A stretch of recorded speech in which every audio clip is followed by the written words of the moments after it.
What's up, everybody? Good morning and a very happy Thursday. TK Show coming to you from the TDS Sports Talk Studios this morning. Appreciate you tuning in, however, wherever you're tuning in. If it's on the radio dials, you got a couple of those, 105.1 FM, 790 AM.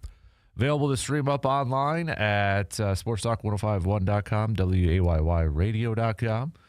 Got your smart devices, your smart speakers, the app. Take it on the go.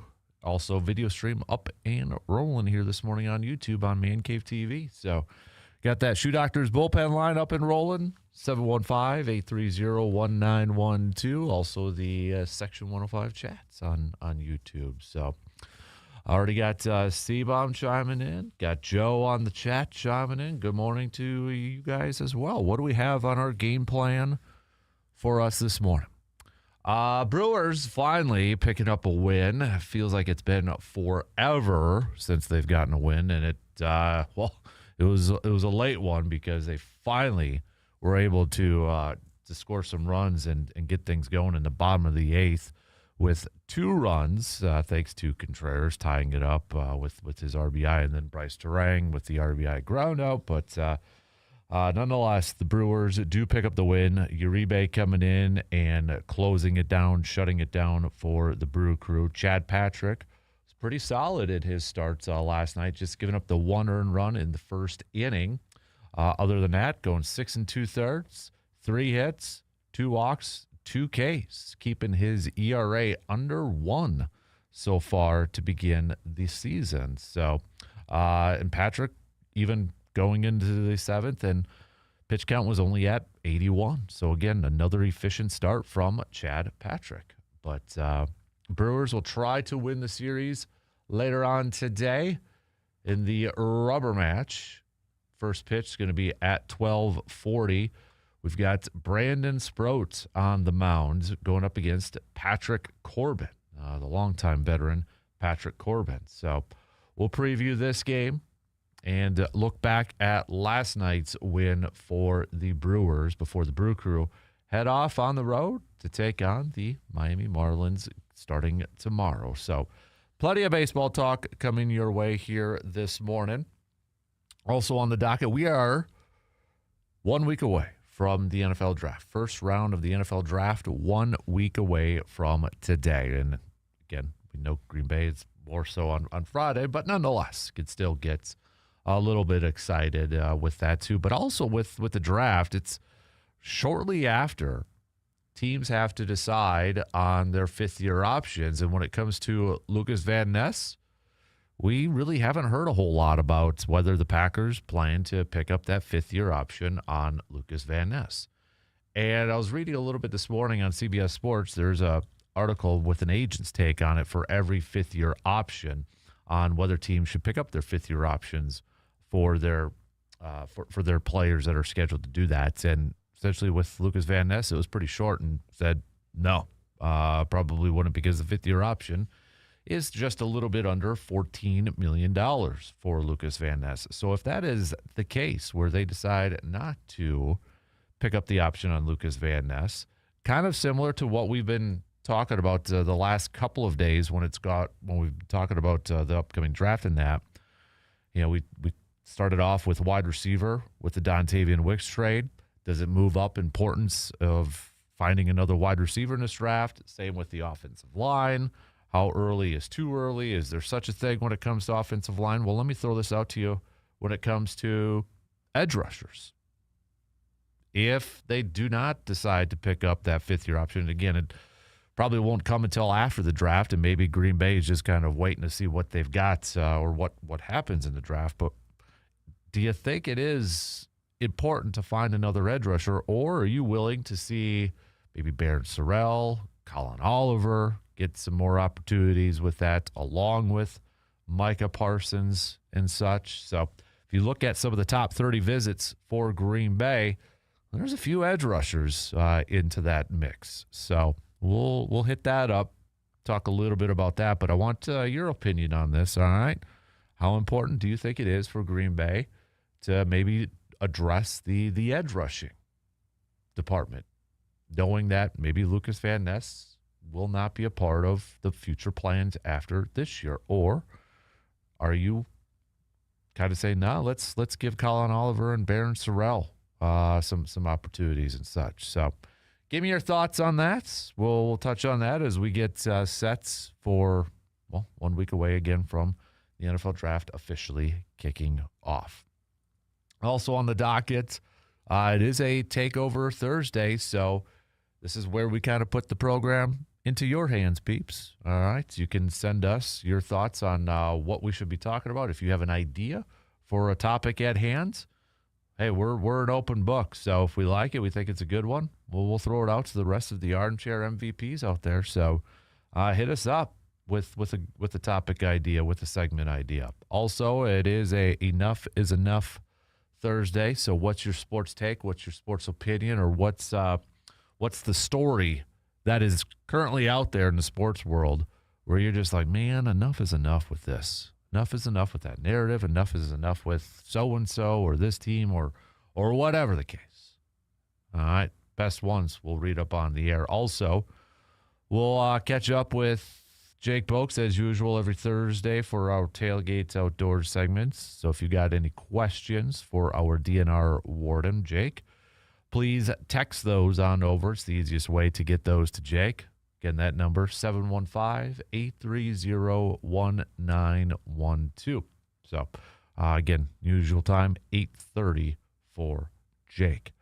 And then if we got some time here this morning, we might do a little game time. Once in a while, we'll throw out a little game to play and such. So we may do a little game time coming up a little bit later on. But we'll see where the conversations and all of your takes and input kind of leads us to. So, but that's your game plan for us this morning. Let's pitter-patter. Let's get at her, shall we? Coming up on the leadoff, we'll begin with some baseball talk. By the way, shout out for Blue Gold Baseball sweeping UW Stout yesterday to improve to 15-10, and Blue Gold Softballs for sweeping at River Falls, too. So Blue Gold Baseball and Softball getting out the brooms and doing some sweeping yesterday. So nice work for both those ball clubs. But we'll get things rolling here this morning on the leadoff. Talking a little Brewers baseball, looking back at last night's win. Although how many of us were kind of wondering, like, just do something. You can get something going on the offensive side. And luckily they were able to do it in the bottom of the eighth, and then Uribe closing it down in the top of the ninth. But now it sets up the rubber match here for the Brewers. Can they pick up a win before leaving town to face the Miami Marlins? We'll preview all that and recap last night's W. We've got intern Carter also along the way joining in on the fun. So let's get things going. We'll take our first break, and we'll be right back with the leadoff coming up after these quick words.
We are getting set for a busy season with the Mobile Man Cave, and we got to thank our fine partners for helping us hit the road with the Mobile Man Cave this year. That's Hy-Vee in Eau Claire. That's Toyson Ford, Carpet City Flooring Center, Service Master, shout out Clay and Service Master, SC Swiderski, Superior Auto Body, and VFW Post 305. Summer's the busy season, and we're going to be kicking it off actually next week as such, and the next couple of weeks hitting the road with the Mobile Man Cave. So if you see it out and about, do a little friendly wave and such. But again, a big thanks to our partners for joining us on the Mobile Man Cave all year long.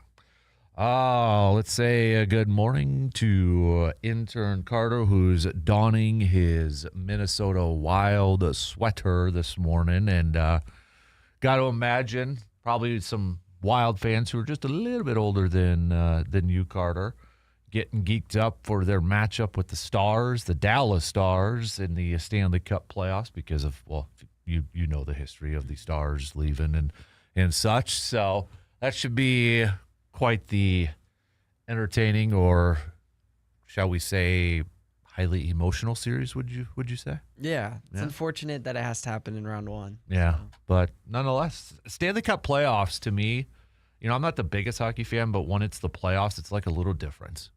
I know quite a few people who are kind of like that. They're hockey fans, they're casual hockey fans, but when it's Stanley Cup playoffs, that's their thing. And it's like they maybe watched a game or two in the regular season, but they'll watch every dang game when it comes to the Stanley Cup playoffs. Yeah, something about it just makes it entertaining, I think. I don't even know, just hockey's fun for me in general, but when you get the good teams playing each other, it's just better. Yeah, a little bit product intensity sort of thing too. So usually a lot of like really close games, it feels like too. Especially the rivalries, like the Wild and the Stars. So. Right. So no, that's because that's going to be set up here in the next couple of days because it's not finalized yet, correct? Well, their series is. Yeah. But the rest of the Stanley Cup still kind of the brackets kind of up there. So, but no, we got NBA play-in games. So we'll start to wrap that up. We had the Warriors taking down the Clippers last night, 126 to 121. And then the 76ers taking down the Magic. So we've got the final play-in games with Charlotte taking on Orlando on Friday. And then Golden State's going to be taking on Phoenix coming up on Friday as well. So then we'll know who's going to play who fully on for the NBA bracket. But I don't really care about the NBA playoffs at this point. I don't know about you, so I just no. Yeah, I actually the past 2 nights have kind of been entertaining, but now it's a 7-game series. So yeah, I know it's like the do or die for some of these teams, or like Orlando lost, but they're still alive because they were higher. Do you like how the NBA's doing that? I mean, it adds a little bit of drama into it, I guess, but I don't know. I mean, it's hard because those teams aren't going to go far, likely. Right. Like, in the West, nobody's going to beat the Thunder. That 8 seed's not going to beat the Thunder. So, Spurs might. Spurs might, yeah. Spurs had their number, it seems like. But And the Magic aren't going to beat the Pistons if they win. So, it makes meaningful basketball, but I don't know if it's needed. Right. But it's that time of year with NBA playoffs and soon to be Stanley Cup playoffs. So we are also 1 week away from the NFL draft too. So it's a good time of year. But we got baseball to talk about here to lead off this morning. Brew Crew picking up the win last night. Although I don't know, I was getting a little nervous watching that thing, and I kept reminding myself of the clip in the Cinematic Classic Major League with Willie Mays Hayes telling Jake Taylor, should have got the live chicken for the sacrifice to get the offense going and such. And they finally got a little bit of it going in the 8th, just 2 runs, but that was enough thanks to Uribe coming in. And, I mean, he was throwing some heat, too, last night. You could tell he was a little bit amped up and such, but they needed to get a win to end that streak last night. I mean, it was I really did not want to come in and talk about a 7-game losing streak after starting the season 8-2 for crying out loud. And then, you're on a 7-game losing streak at that point. But Brewers remaining 1 game above 500 at 9-8, and they've got a shot to win the series later on today. But before we get to today's game, I think you look back at yesterday's game, and the biggest takeaway I have is another solid performance from Chad Patrick out on the mound. And I know in the game prior, he didn't get the start. They opted to do the Ashby opener, and then Chad Patrick came in for a few innings and such. But, I mean, you look at the performance that Chad Patrick has had so far in his first few games of the season here for the Brewers. He didn't get the win last night, but he is 1-0. He's got a .95 ERA. And you look at every single game that he's thrown out there, he has given up 1 earned run in his first start against the White Sox, 1 earned run last night against Toronto. That is it. That's all he has given up so far this season. And that, to me, is it, dare we say, in the first 4 games, has Chad Patrick been the best starter for the Brewers so far? Yeah, I think so. Most consistent, probably, right? I mean, he's not a guy that's going to blow by with a ton of strikeouts like a Jacob Mizorowski is going to give you. I mean, he's just – is consistency the best? I mean, he was kind of Mr. Consistent. That's what they kept calling him last year to open up the season. Nobody really knew who Chad Patrick was. Then he gets thrusted in there because of all the injuries, and then he was the guy for the longest time didn't allow more than 3 earned runs in a game.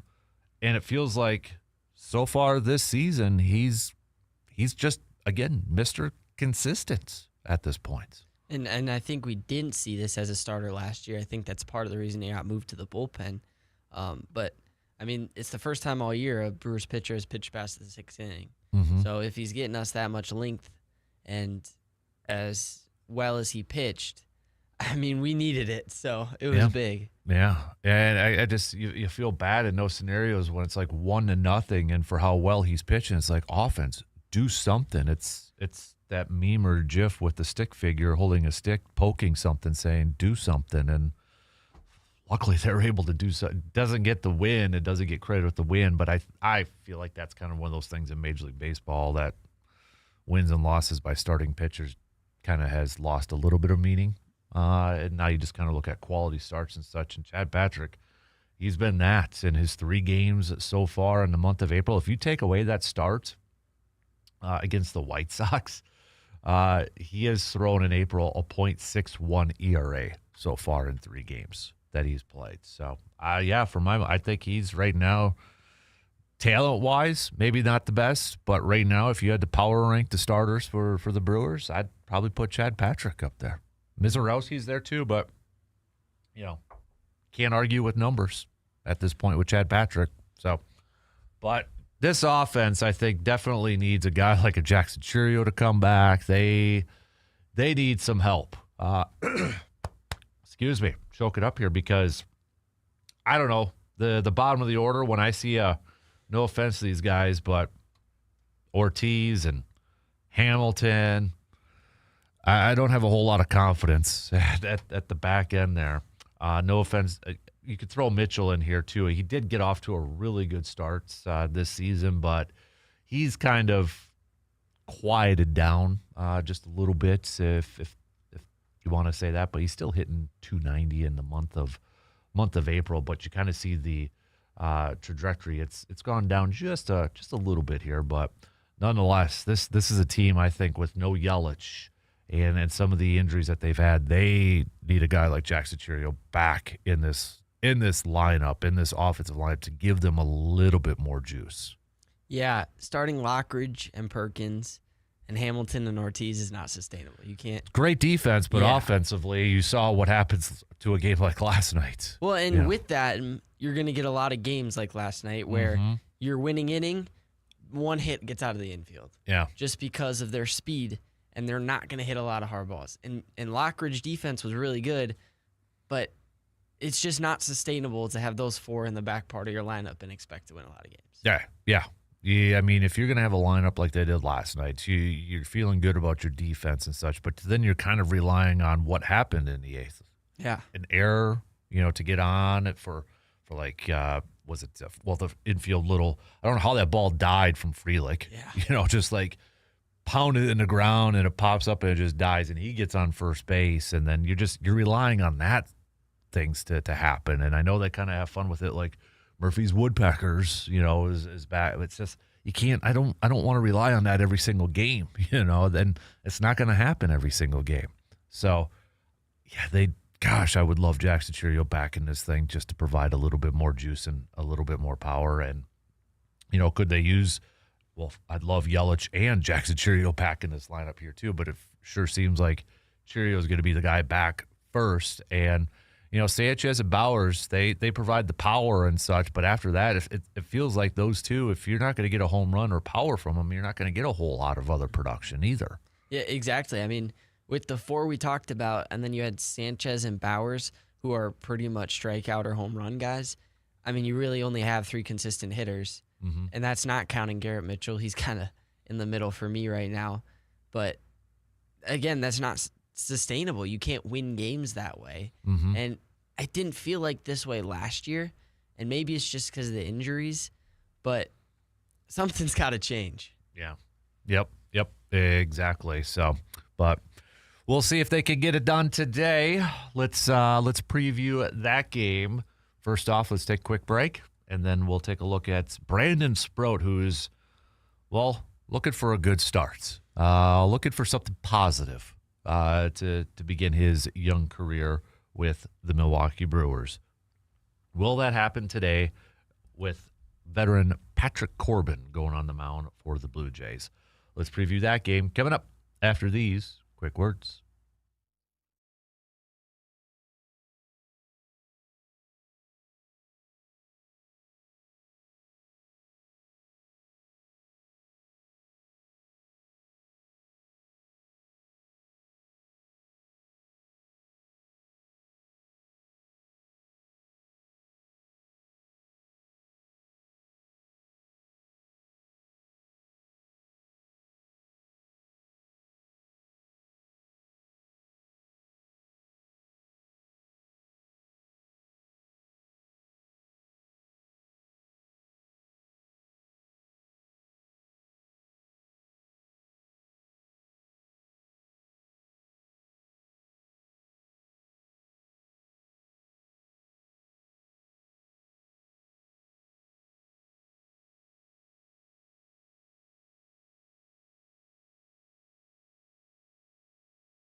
As the fields come back to life, it is time for spring sports in the Chippewa Valley. Whether you're stepping up to the plate or hitting the track or getting back on the field, make sure that your body is ready to perform. At Chippewa Valley Orthopedics and Sports Medicine, their team specializes in keeping athletes of all ages healthy, strong, and in the game. From injury prevention to expert care and recovery, they've got you covered every step of the season.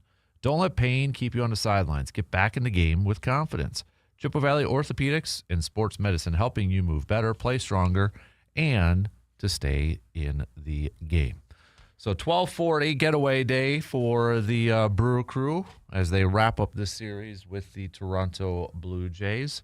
We've got Brandon Sproat on the mound for the Brewers. And when we look at what Brandon Sproat has done so far with the Brew crew this year, he has appeared in 3 games. Going back to the 29th against the White Sox, that was his rough outing. 3 innings, 7 earned runs. Against Kansas City, getting charged with the loss. He went 3 2/3, 4 earned runs. And then his latest game on the 11th, going up against the Washington Nationals, he went 3 2/3, giving up 1 earned run. So I guess on one hand we could say progress in each game and such, but I think we're kind of like, can you put it all together? Can he get past 3 innings? Is that going to be his thing? Can he, or is this going to be kind of a short starts with him in that until they build him up? I want to see some, like, because you look at those pitch counts in those games too. With the White Sox, 3 innings, 86 pitches, 3 2/3 against the Royals, 70 pitches, 3 2/3 against the Washington Nationals, 65 pitches. Like, that's the big thing. One of the big things that he has to get better at is the pitch count, but also limiting the walks, because in each game he has given up either 3 or 4 walks. So kind of looking for continued improvement from Brandon Sproat here. But, you know, the one thing with him too, I wonder, I don't think they're going to give up on him by any means, but you have to wonder if he goes out there today and say he has a similar game where he can only get, 3 innings, 3 2/3, his pitch count is up there, and is again just kind of struggling a little bit. You do have a Logan Henderson still waiting. You do have a Robert Gasser, kind of waiting in the wings here too. They've got those options where they can bring those guys up. So I'd be curious, how long is this leash for the youngster, and how many more times, especially now when you look at where the Brewers are at record-wise in that, can you go out there and throw him? So I think, not to say that this is a huge start for him, but I think it's an important start for him today to see what he can do to maybe continue to get better or improve at. Well, and against the Nationals, it was out of the bullpen following Harrison. So, again, that Washington one, like you said, he showed progress. 1 earned run's good, but the walks are too many. He's got 10 strikeouts and he's got 10 walks. And so you have to hit the zone. I mean, we saw with Mizorowski, walks kill you, and Mizorowski can throw 104, and it hurts him still. So I wonder if they may start using an opener, kind of like we saw with Priester last year, maybe an Ashby or a Hall, couple innings before. But, yeah, Logan Henderson's doing really well in AAA right now, and I kind of want to see him in the rotation because he performed well in minimal starts last year. So maybe he does get sent down if he struggles. But again, you want to kind of keep confidence in the guy. Mm-hmm. And, Logan Henderson, too, I think is a guy before the season a lot of people had kind of on a rookie watch list, for Major League Baseball and such. But you look at what he has done so far with the Nashville Sounds. He has appeared in 3 games. He has started 2 of those games. He's 1-0. He's got a .96 ERA, 14 strikeouts too. So, he's waiting there in the wings. I think we're going to eventually see him at some point on a regular basis. I mean, we already saw him once this year because of the doubleheader, and you can elevate the extra player at that point. But I feel like it's just, man, I don't know. Maybe I feel like we should be, but then you got Quinn Priester that's still kind of there too. It just feels like at some point you're going to have to bring up Logan Henderson. He's going to have to be a regular starter within your rotation. Well, and who's going to be the odd one out, right? Because Right. you said Priester getting called up. So who goes down? Because somebody has to. And eventually, I think somebody's got to move to the bullpen, too. So maybe that is Spro. He performed well out of the bullpen early. Maybe he's an Aaron Ashby. Maybe he's a DL Hall. But like right now, you can't put Chad Patrick in the bullpen. And so I think right now he is your guy that goes to the bullpen. Yeah, maybe. And like you said, too, I mean, we've seen where Sproat and Harrison have piggyback started. Remember the final tune-up game against the Reds? Maybe that's an option to go on there, too. So who knows? But that's something to kind of maybe pay attention to. They've got options. But right now, like, we want to see, like, offensive options. And I know one of your questions that you had for a Takeover Thursday was regarding, kind of the shortstop position and should the Brewers call up either Pratt or Williams to jumpstart the offense. I do wonder with Cooper Pratt. I honestly feel like if Cooper Pratt was killing the ball, he'd be up right now. When you factor in the contract and all that, I feel like he would be up.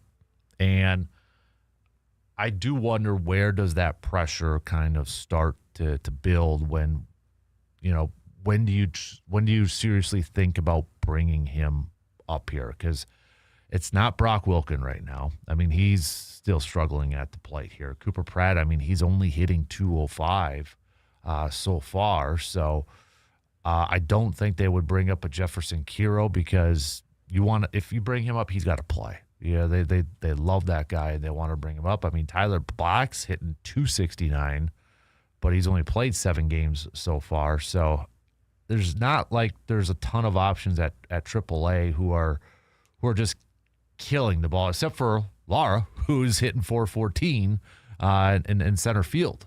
So, I mean, is that potentially an option? Yeah, there's an outfielder. Right? So, I mean, Jet Williams is only hitting 217 so far. So, I don't know what you do to kind of jumpstart this. It's hard. I will say, though, Durbin wasn't tearing it up when he got the call up. I think he kind of figured it out in the big leagues. Yep. And so maybe that's not Pratt, but maybe that's Williams. Or I don't know. They need more production from somewhere. And so, like, in my opinion, I think they need to try something. And you can always send them back down, but they gave Pratt an extension. Let's see him. Let's try it. Because you're getting no production from those positions anyways right now. And whenever David Hamilton hits the ball, it doesn't get out of the infield. He gets on base, but it doesn't get out of the infield. So to be able to get more production, I think you need a different player. Yeah. I don't know, but I don't see. This is what I was wondering about with Cooper Pratt after that contract, because now with the play from Joey Ortiz offensively and such, the watch is on, and I wonder if there's going to be a little bit more pressure. It's like, okay, kick it into gear with the offense because we could really need it. We could let's get you up here soon, because at what point do you just say enough's enough? Since today's enough's enough. When is enough for Joey Ortiz and David Hamilton? They're great defensive players, and I don't want to take that away from them. But can we continue to get away with a 2-1 victory or waiting to score runs until the 8th inning and then such? And you're just putting such, bigger pressure on your pitching staff to, hey, you almost have to be perfect in these games for us to win. And I don't want that. I know last year they grinded out a lot of these games and such, but even last year with Joey Ortiz, we've talked about it how much. Whenever he was up, did you have confidence that there was going to be runs scored? No, there wasn't. And they got to get something out of there. I know they pride themselves on defense and all that, which is great. And Joey Ortiz made a couple of nice plays again last night, and Hamilton's got a fantastic arm on him. But they got to get something, especially when you don't have a Jackson Chirio and a Christian Yelich in your lineup right now. I was listening to the radio a couple of days ago, and they lost in extras to the Blue Jays, and there was a caller that was mad because Garrett Mitchell watched a right down the middle fastball in his at-bat in which he walked. And he was mad because Joey Ortiz was next. And so he was putting more anger on Garrett Mitchell for walking than Ortiz for striking out with the bases loaded. And at that point, that's pretty rough. If you're the player hitting in front of Ortiz and people are getting mad at you for walking, when in a Brewers lineup that just walks. I mean, that's just what they do. It's hard to put you in the lineup. Like, it's time for a change, probably. Right. Yeah, that's a good point.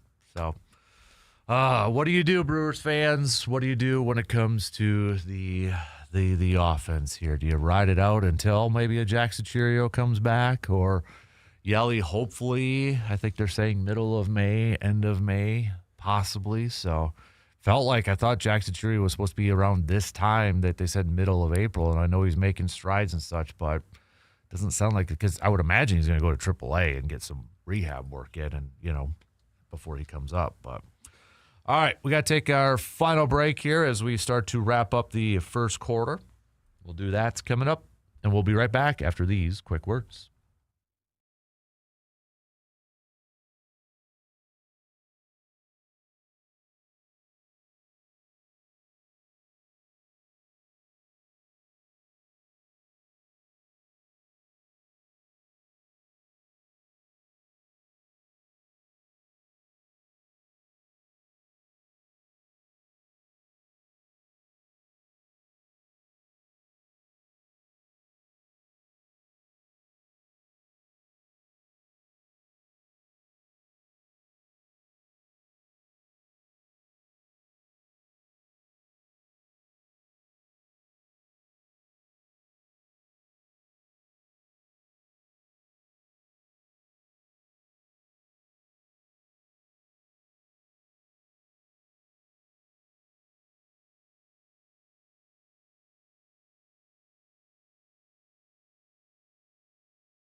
Baseball is back, and that means it's one thing. It's brat season, so swing on into Mike's Star Market and stock up for game day the right way. They've got a wide, fresh variety of flavorful brats that'll fill the whole crew. Whether you're tailgating or doing some backyard grilling or you're just catching the game at home, nothing says baseball like brats on the grill. Make every pitch, every inning, and every bite count. It's Mike's Star Market in Eau Claire, your home for brat season. We got about 12, 11 minutes to the top of the hour. Don't forget, it is a Takeover Thursday. So if you've got a topic that you'd like to throw out where you can be a part of the program, we are taking those. So hit us up with a message on that Section 105 chat or on our Shoe Doctors bullpen line. You can do that. It's a couple different ways for that. We are going to talk a little football coming up in the next hour. 1 week away from the NFL draft, and kind of a theme this week that we've been hitting up when we're talking about the green and gold, and that has been, how much of a priority should it be for this position, for that position. And I want to talk a little bit about edge rushers, because Green Bay does have to make a decision here rather soon whether they're going to pick up the fifth-year option for Lucas Van Ness or not. So we'll talk a little bit about that and kind of take a look at the top 30 visits in terms of, does that tell us a little bit maybe about Green Bay's prioritizing an edge rusher. So I know there's this thing about Dexter Lawrence, Schefter, and that sort of thing. Again, I think context is key in this whole thing. People like to spin, I think, things, and all Schefter said was, I think the Packers could be in the mix. He didn't say the Packers were in the mix. He didn't say that the Packers were interested and such. And I think we got to, let's pump the brakes here a little bit, because is that a move? First of all, Dexter Lawrence, why is Dexter Lawrence being even brought up? He wants a bigger contract, right? He wants a bigger contract. He's already making, was it just a little under $20 million this year? He wants a bigger deal. Can Green Bay afford to do that? Probably not. I mean, they could, but then that means you're probably not going to re-sign guys like Watson or Tucker Kraft. What are those guys? So I don't see that happen. I think Green Bay, if they didn't maybe make a move for Micah Parsons last year, maybe that's something for this year. But never say never. I would be probably more shocked if they did this move than what they did with Micah Parsons last year. Well, and I would even say that right now you can't even use the draft picks. Yeah. Because after trading Wicks, you now need a receiver. Mm-hmm. You need a corner. You could use another edge rusher. So there are so many positions that you need, not including offensive line, which they take like 4 every year. So they need the picks. They don't have the cap space. And you signed Hargrave for this role. So, yes, he's better. But I don't think that that's a realistic trade right now. Mm-hmm. I mean, it would fit the need of the nose tackle and such, and that on paper would form a pretty, I mean, you're talking about Dexter Lawrence in the middle, Hargrave, the veteran, on one side, Devontae Wyatt, and then Micah Parsons. I mean, if you can't dominate the trenches with those 4, then Jonathan Gannon, what's going on? I can't see it from a numbers standpoint. Is it fun to think about? Oh, yeah. Would I be happy if all of a sudden tomorrow morning we're talking about Dexter Lawrence on Green Bay and we don't have any draft picks for next week? Okay. Because that would be like, heck yeah, let's go. I don't see how it plays, in the cards. Because I think what Schefter said, maybe a 2 and a 5. Okay. You send a second-round pick. Now Green Bay's not drafting until the 3rd round, and then you got to figure out new contract and such. So I don't know. I can't see it happening. I can't see it happening. It's fun to think about. No, don't get me wrong, but I don't see that being a realistic option. Well, and with Micah Parsons out, however many weeks, I think the first 5, you're gonna need some kind of pass rush, and so the second round edge rusher could be the play. But you think second round edge rusher? I don't know. We'll See, talk but about Dexter that. Lawrence isn't a pass rusher. Right. He's a run stopper. Yep. So by trading your second round pick, you have no pass rush for the first 5 weeks of the year. Mm-hmm. And maybe no corners. Exactly. And you're likely going to play the Bears week 1. You're likely going to play the Vikings or the Lions in those 5 weeks. And so our offense is going to have to score 30 points to win games, and they haven't proven they can do that. Well, it's interesting. I'm starting to get into draft mode a little bit more now that we are a week away. Starting to get into it. So there's just, and the closer we get, the more I think I'm probably confused on the direction Green Bay's going to go, especially now coming off the heels of the Wicks trade. And I know they, some people I was reading and such don't feel like they necessarily need to get a wide receiver in this draft. And I get the reasoning. You got Watson, they're probably going to re-sign. You got Matthew Golden. I think I don't know what we got with Savion Williams yet. We got to get something with him because he is a third-round pick. They used a third-round pick on him last year. We got to have something with him. It just can't be a throwaway, type of play. But and then of course Jaden Reed's on there too. But as of right now, where things stand on April 16th, Christian Watson is not under contract for the future. Jaden Reed is not under contract for the future. We're not that far away from Matthew Golden and Savion Williams being your two leaders, and we went through something similar with Watson and Dobbs entering their second years.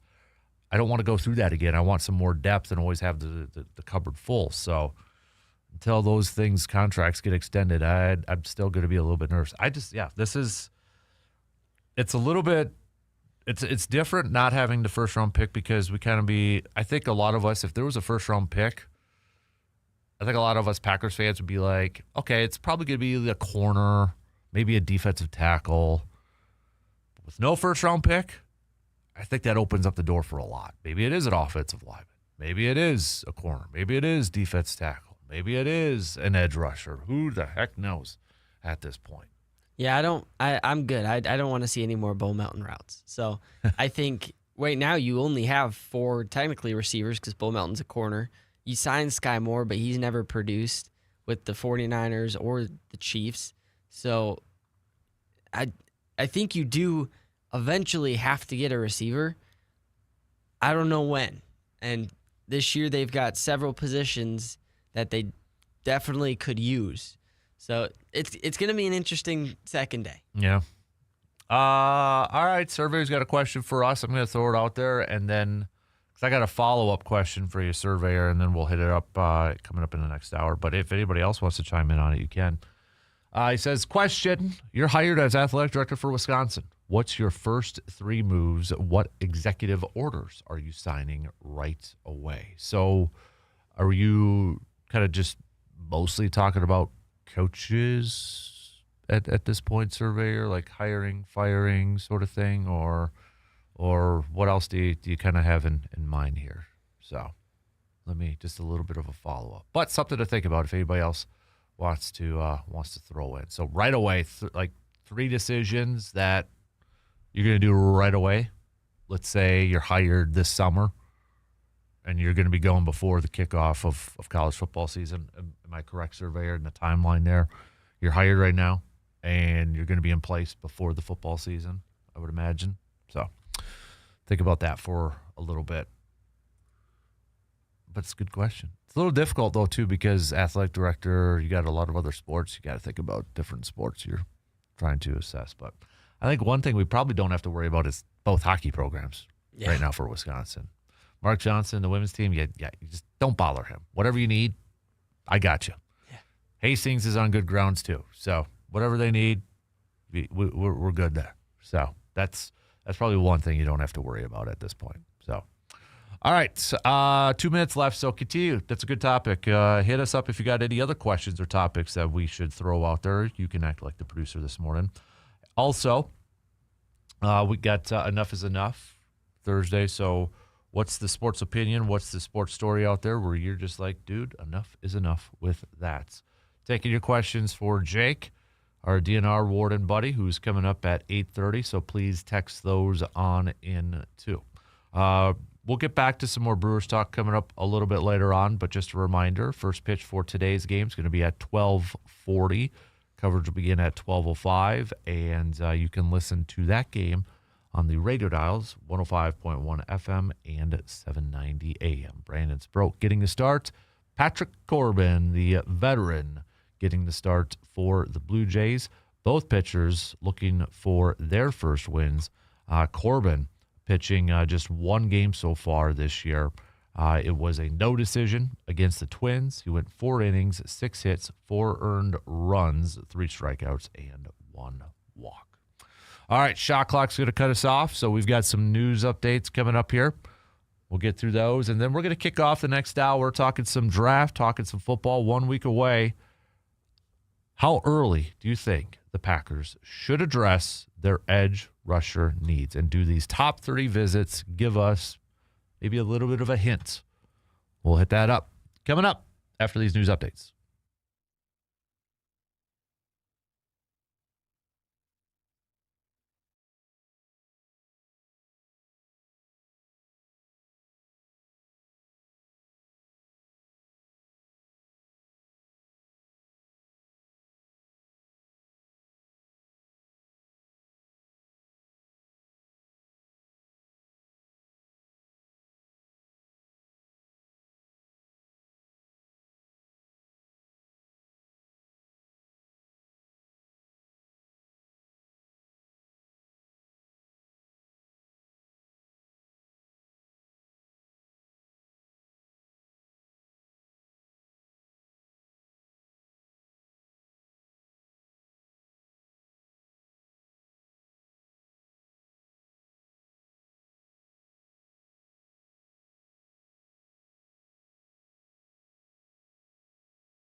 All right, here we go. Second hour, kick it off for right now. Second quarter tips off for right now on this Thursday morning. Thanks for hanging out with us last night, because I got sidetracked reading Surveyor's text here, which I'll get to in a second.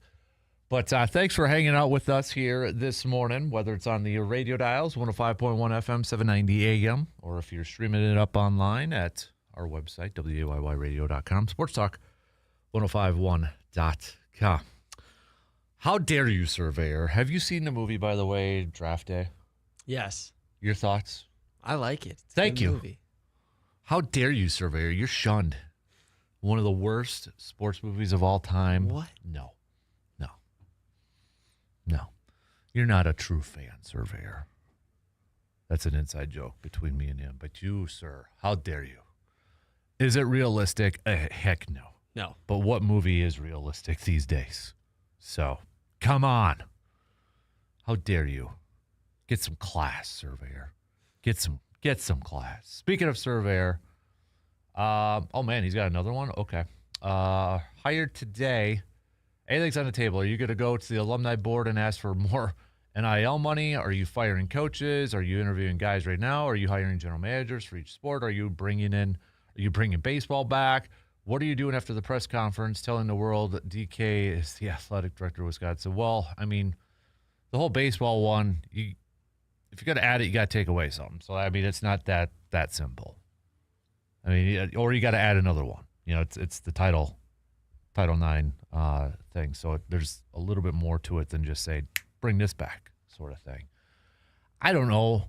I think a lot of people are just going to assume whoever is coming in as athletic director, Luke Fickell, is going to be fired right away. Luke Fickell is going to begin the year coaching football for Wisconsin, regardless of who comes in. And he should, right? I mean, it's too late. Yeah, you're not going to be bringing in somebody that's on the street right now and doing that. So I would say that the seat is definitely hotter. There's no question about it. So, but anybody hoping that that's going to be the case now, it's not going to happen before kickoff. So, I would like to say, yeah, get more NIL money, but again, I think that's more. It's not like they have this, from my understanding, this bank account, if you will, where you can just ask for a bigger loan and such. What are you going to do to try to get more money? You know what I mean? Like they got to hit the streets and find some donors and find some sponsors and such. But that's a tough question right now at this point. I think when you look at different programs, again, the hockey ones you're not touching. Mm-mm. You're good with that. There's definitely issues with football. But the thing is, too, is like, how much do you want to invest in football this year if this is going to be the final year of Luke Fickell? You know what I mean? You might want to say, all right, let's see how this year plays out. Prove to me that you can turn this thing around, and if you can, we're going to start from scratch, and I'm going to bring in my guy. Basketball, to me, is the tricky one because I think Greg Gard's a really good coach, but got to get over that hump of winning games in the postseason. It just has to. And right now, I think there's progress being made for the women's basketball team. I mean, they're keeping in-state recruits and such, so I want to see that play out. And I don't know if it's happened yet, but I know there's been a couple big recruits that are supposed to be visiting Wisconsin men's basketball here in the coming days. So whatever you could do to try to pull out those stops would be instrumental. I don't know. That's a tough question. I think the problem with the basketball team is Greg Gard's a coach who doesn't play freshmen. He doesn't like to play freshmen. So for all these like studded in-state freshmen, if they can go somewhere else and start, they're going to go somewhere else and start. And so maybe Greg Gard needs to change a little bit. I don't know. I mean, what he's doing is working, just not in the tournament. So I'm wondering what he's going to do this year. We got a couple good recruits coming in that are highly touted out of high school. Are they going to play? I mean, Zach Kinzinger was supposed to be really good, and he didn't play very much last year. Mm-hmm. So, and probably a couple of years ago, like Daniel Freitag, who didn't play, and he leaves in that. And I know Gard, I think, one thing he has done a decent job is going international and trying to find players that way. But I don't know, maybe it is, with if you get a guy like a Daniel Freitag, who I think was a recruit that we'd kept hearing about and it was a surprise that he left after 1 year. But maybe that is something it's such a. I'm glad I don't coach college sports right now, to be honest with you, just because there's so much uncertainty surrounding everything. Well, and it's hard, right? Because Freitag went to Buffalo and he averaged 17 points. Mm-hmm. Now he's back in the portal looking at a chance at another high major program. Mm-hmm. But would he have done that as a freshman? I mean, nobody really knows. So, yeah, I don't know. That's a tough one. I'd like to say, yeah, spend more here, spend more there to get that, but I don't know how much money they actually have for NIL. Because a lot of it is just going to be based off donors. And it's easy for us to say, well, hit up Joe Thomas. Hit up all these guys. Do they want to? That's the other thing. Do they want to? We don't know. They don't have a Mark Cuban like Indiana has, right? I mean, we can name off people, but do they want to? It's easy for us to say, go do this, go do that, have them write a check. We don't know if they want to, so I don't know. I think the other part is, too, the tricky part is they're also looking for a chancellor. I mean, chancellor and AD are two big, very important roles for a university, and they need to be on the same page, right? They need to be, working like same visions, same ideas, same goals when it comes to the athletic department. So I think that's the other wild card in this thing, that they're still trying to find that role at the same time. But I'm going to have to put Surveyor in the penalty box, though, for his draft day take. Yeah. I can't believe that, sir. No. Come on. All right. Tell you what. Let's take a quick break. Enough's enough with Surveyor for this morning. Let's get to, speaking of draft day, are the top 30 visits telling us a little bit about maybe Green Bay's plans for edge rusher? Lucas Van Ness, they're going to have to decide on that fifth-year option here fairly soon. Are they going to pick it up, or are they going to decline it? And essentially, Lucas Van Ness is entering his final year in Green Bay. What would you do? Because they got to decide shortly after the draft. We'll take a quick break and take a look at edge rushers. How important do you think this position is for the Green Bay Packers? We'll take a quick break and be right back after these quick words.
Road trip season is right around the corner. Are you and your vehicle ready to go the distance? Before you hit the highway, make sure that your vehicle is in top shape with the help from AJM Automotive. Oil changes, tires, brakes, engine work. Their experienced team will make sure that you're ready for wherever the road takes you. And don't forget, see, the grass is turning a lot greener with all the rain and growing a little bit taller too. So if you got to get those lawnmowers tuned up and ready to do some damage, they can help out with small engine work too. I've taken my lawnmower there and snowblower too. So now with 2 convenient locations in Eau Claire, getting your vehicle serviced has never been easier. Plan a trip and AJM Automotive will handle the rest. Just visit ajmautomotiveservices.com to schedule your appointment. I'm excited because they're putting on my new tonneau cover for my truck today, so I won't have any leakage back there with all the Little League baseball stuff getting soaked from my other tonneau cover. So excited that they're going to be doing that today. So looking forward to that. It's the little things like that, man. You'll understand when you get older, intern.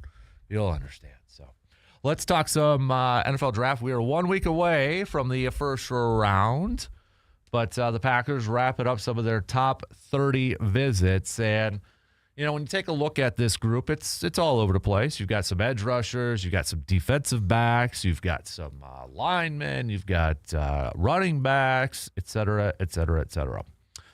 And we've talked about receivers this week. We've talked about offensive linemen, and obviously we've talked a lot about defensive linemen and corners. But what about edge rusher? We got one of the best. The Packers have one of the best edge rushers in the entire league with Micah Parsons. They moved on from Rashawn Gary. Kingsley Enagbare left via free agency. They still have Lucas Van Ness and will have second-year guys Barron Sorrell and Colin Oliver.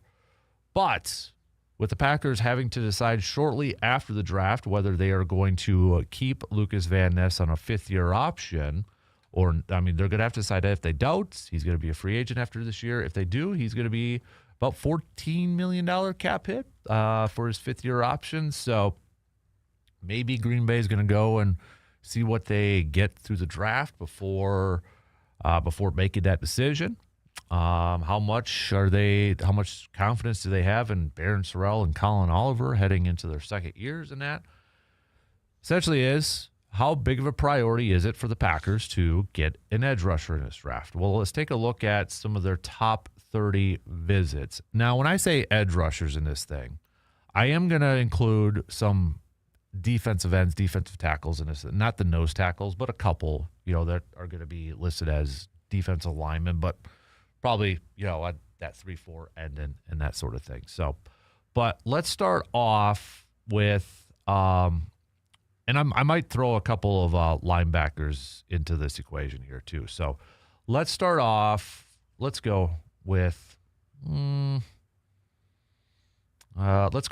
Central Michigan edge rusher Michael Heldman first. So RAS score, again, Goody, Packers, they like their RAS scores. Not every player's had a really high one, and Goody kind of downplays it, but you can kind of look at different examples and such and get a good idea that, yeah, they like it.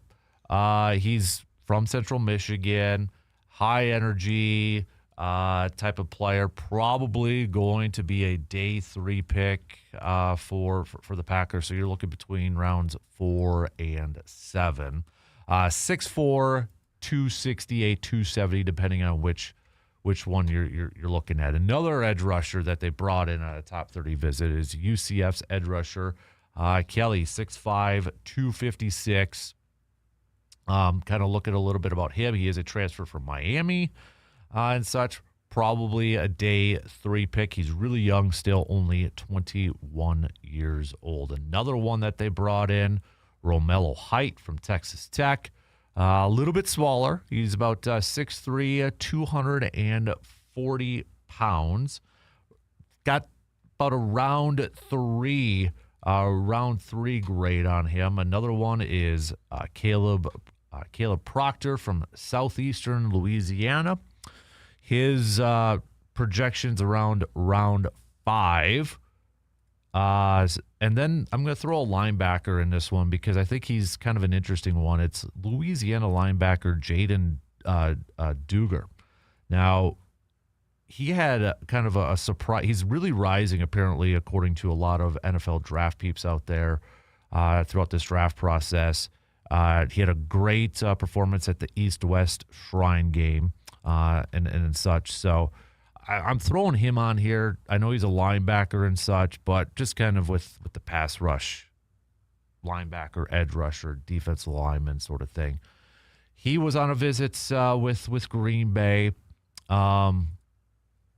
Taking a look at, for defensive linemen, you got from Washington, Antonio Thompson. He is 6'1", 306. So, again, he's probably going to be like a 3-4 end in that base. A couple other players to look up on this list. I'll be honest, they brought in a lot more corners than I originally thought they did. But another one, you got a Georgia Tech defensive lineman, Jordan Vandenberg. He is a Penn State transfer as well.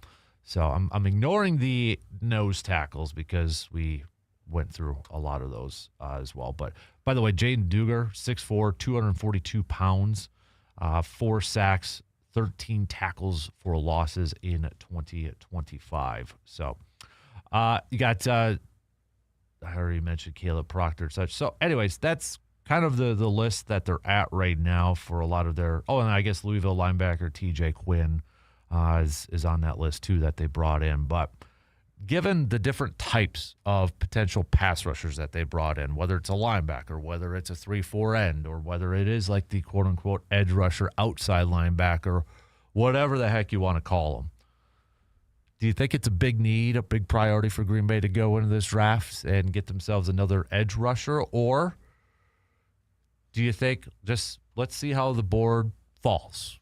Let's see how the board falls, and then if there's one there and it's the best value, go ahead and grab it. I think it's kind of let's see how the board falls. Again, with so many needs this year at wide receiver, they could use another tight end, they could use a rusher, they could use offensive line. I think it's kind of best available in the second round. Like you said, if they had a first-round pick, I think you could kind of pinpoint what positions most needed. Mm-hmm.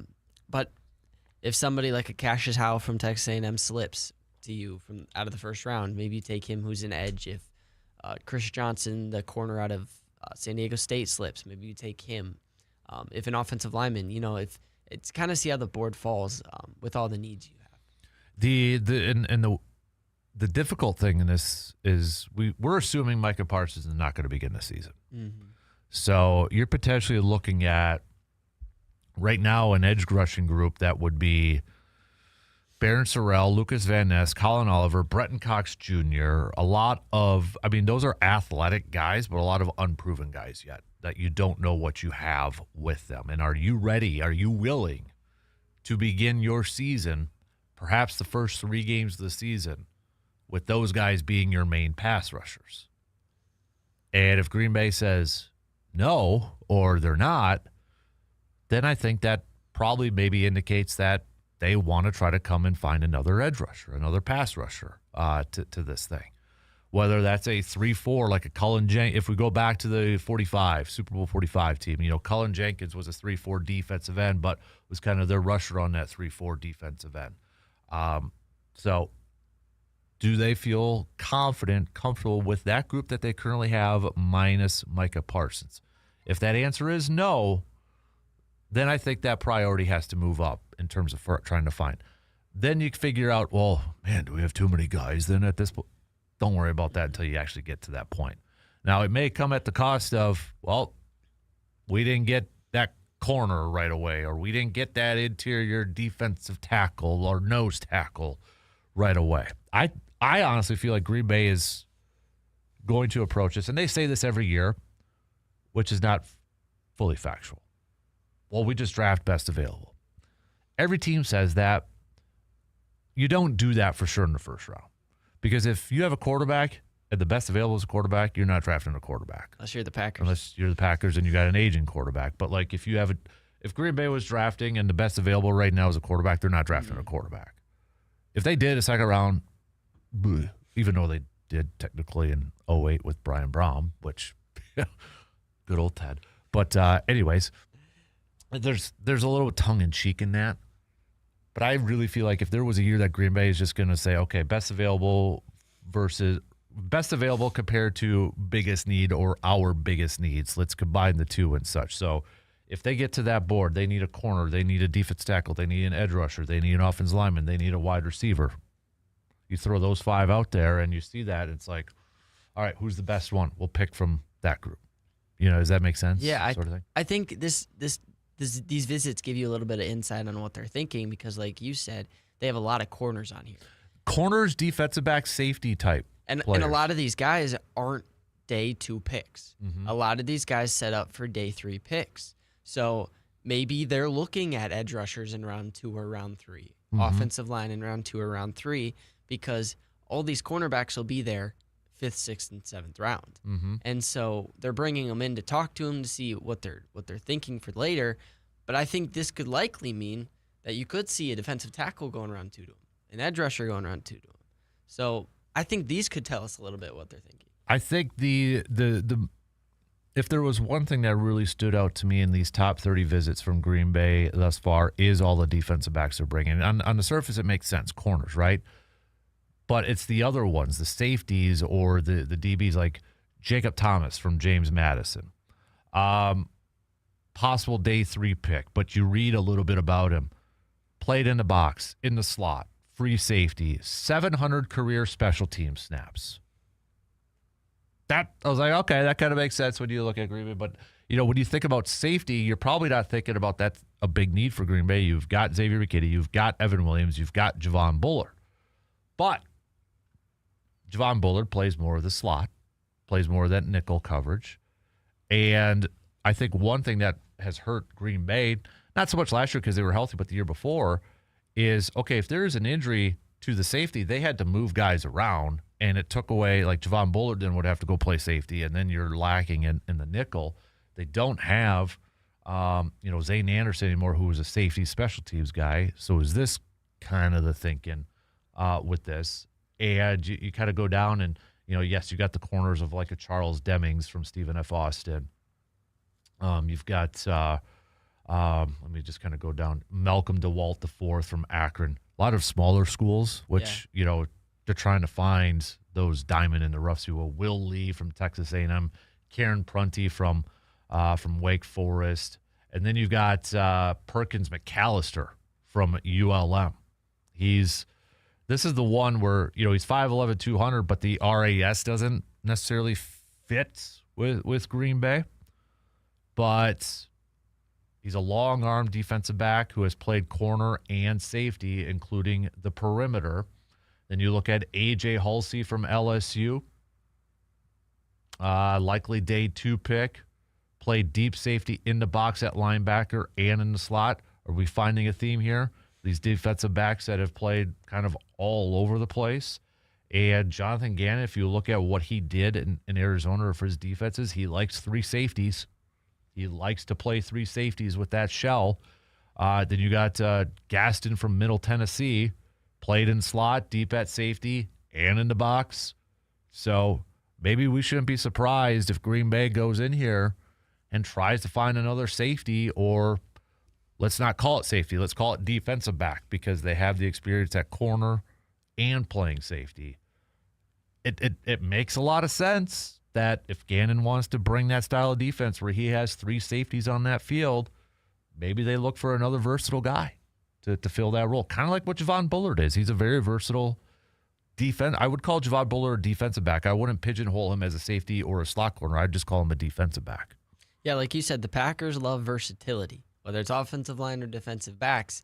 And we saw Evan Williams get injured last year, and our defensive backs room got all messed up. Mm-hmm. So the ability to play different positions is big for the Packers. And in looking at these guys, I mean, they can be coached anywhere. And you're more likely to hit on a draft pick that's got this much versatility, because obviously can play anywhere, but the Packers need positions everywhere. Mm-hmm. And so I'm looking at LSU safety Halsey. I mean, Packers will play him at deep safety. Next, he'll move into the linebacker's box, because that's what they do with Xavier McKinney. That's what they do with Evan Williams. And so, yeah, versatility, big theme. Let me bring up Xavier McKinney here, too. I want to see his contract status here. Not saying, we know how Green Bay is with contracts and that. So Xavier McKinney is under contract 2027. This is kind of, okay. So next year, he's got a cap hit, $25 million. This year's cap hit is 9.8. It's actually down from last year. Last year, he was 17 points, if we round 17.6. So Xavier McKinney's cap hit goes down to 9.8. If Green Bay were to release him, they would save nearly $14 million in cap space after this year. It's still a dead cap of nearly $15 million. So I don't know. I don't think he plays on that cap hit for 2027. I think there's got to be a little bit maybe of an extension to lower that because he is just 27 this year. So he's not, 30 or anything like that. But so I was just kind of curious too, like if he's potentially going to be done with his contract, does this make more sense to draft a safety a little bit early on? But no, I think the part of it too is with the defensive backs here, with a lot of those guys, I think you look at special teams with that role. We know they need big-time improvements on special teams. Well, if you can get an athlete, you read a lot of those scouting reports with those defensive backs, what's one word that pops up too? Athlete, right? Athletic. All right. Let's get these guys in on special teams because if they could play corner, they could play safety, they could do all that, they could play special teams. They could be gunners. They could be doing that sort of thing. So I guess, I wouldn't be surprised if it's, and I think this is what's going to catch people off guard. When they make a pick and they say safety so-and-so, whether it's like a round 4 or round 3, be like, we don't need a safety. Oh, yeah. They're probably more of a defensive back at that point. Well, and if you draft somebody for special teams, then St. Juice can focus on corner because he played some of the most snaps at special teams for the Chargers in the NFL last year. Yeah. So maybe he just focuses on corner then. And, there's so many different moving parts to a roster that a day 3 pick can be not wasted but used on a player that's so versatile. Mm-hmm. Yeah, because, you look at the backup safeties right now in the depth chart. It's Jalen Simpson. It's Oladapo, which I still want to see what we have with Oladapo. And then there's, no backup to Javon Bullard, but I would think that's got to be like a Keyshawn Nixon or something like that, I would imagine. But, I think it makes sense to find a versatile defensive back that can get you, play in the box, play deep, play a little slot. You can move him around, but you still need a typical corner too. I don't think you could come away with this draft without drafting specifically maybe a perimeter corner because you've got your nickel guys. You've got your slot guy. We need a perimeter corner. That's especially when you look at next year too. That to me is still a top priority along with a nose tackle in this. Honestly, I keep going back and forth, but I think if Green Bay stands where they're at, you're targeting a corner first. I think for me it's corner because I'm scared again this year we're going to draft a 7th round corner and hope he works out. Just like Valentine. Remember Valentine was starting late last year and he's a 7th round pick. And I think they need Keyshawn Nixon's a good number 2 corner. He's not a number 1 corner, but he's your number 1 corner. Mm-hmm. So now you have to pair him with somebody who can be a good number 2 corner as well. Mm-hmm. And that's nobody we have on the roster right now. All right, let's take a quick break. We'll have plenty more to get to, though, coming up after these quick words.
Don't forget, starting tomorrow and going through the weekends, our good friends at Hy-Vee in Eau Claire, Smoked Meat Fest. One of the best smells in the area when it's this time of year is when you go to Hy-Vee and they got that big old smoker out there and it's got some ribs on there. So you could join Hy-Vee in Eau Claire starting tomorrow through the 19th for their Smoked Meat Fest.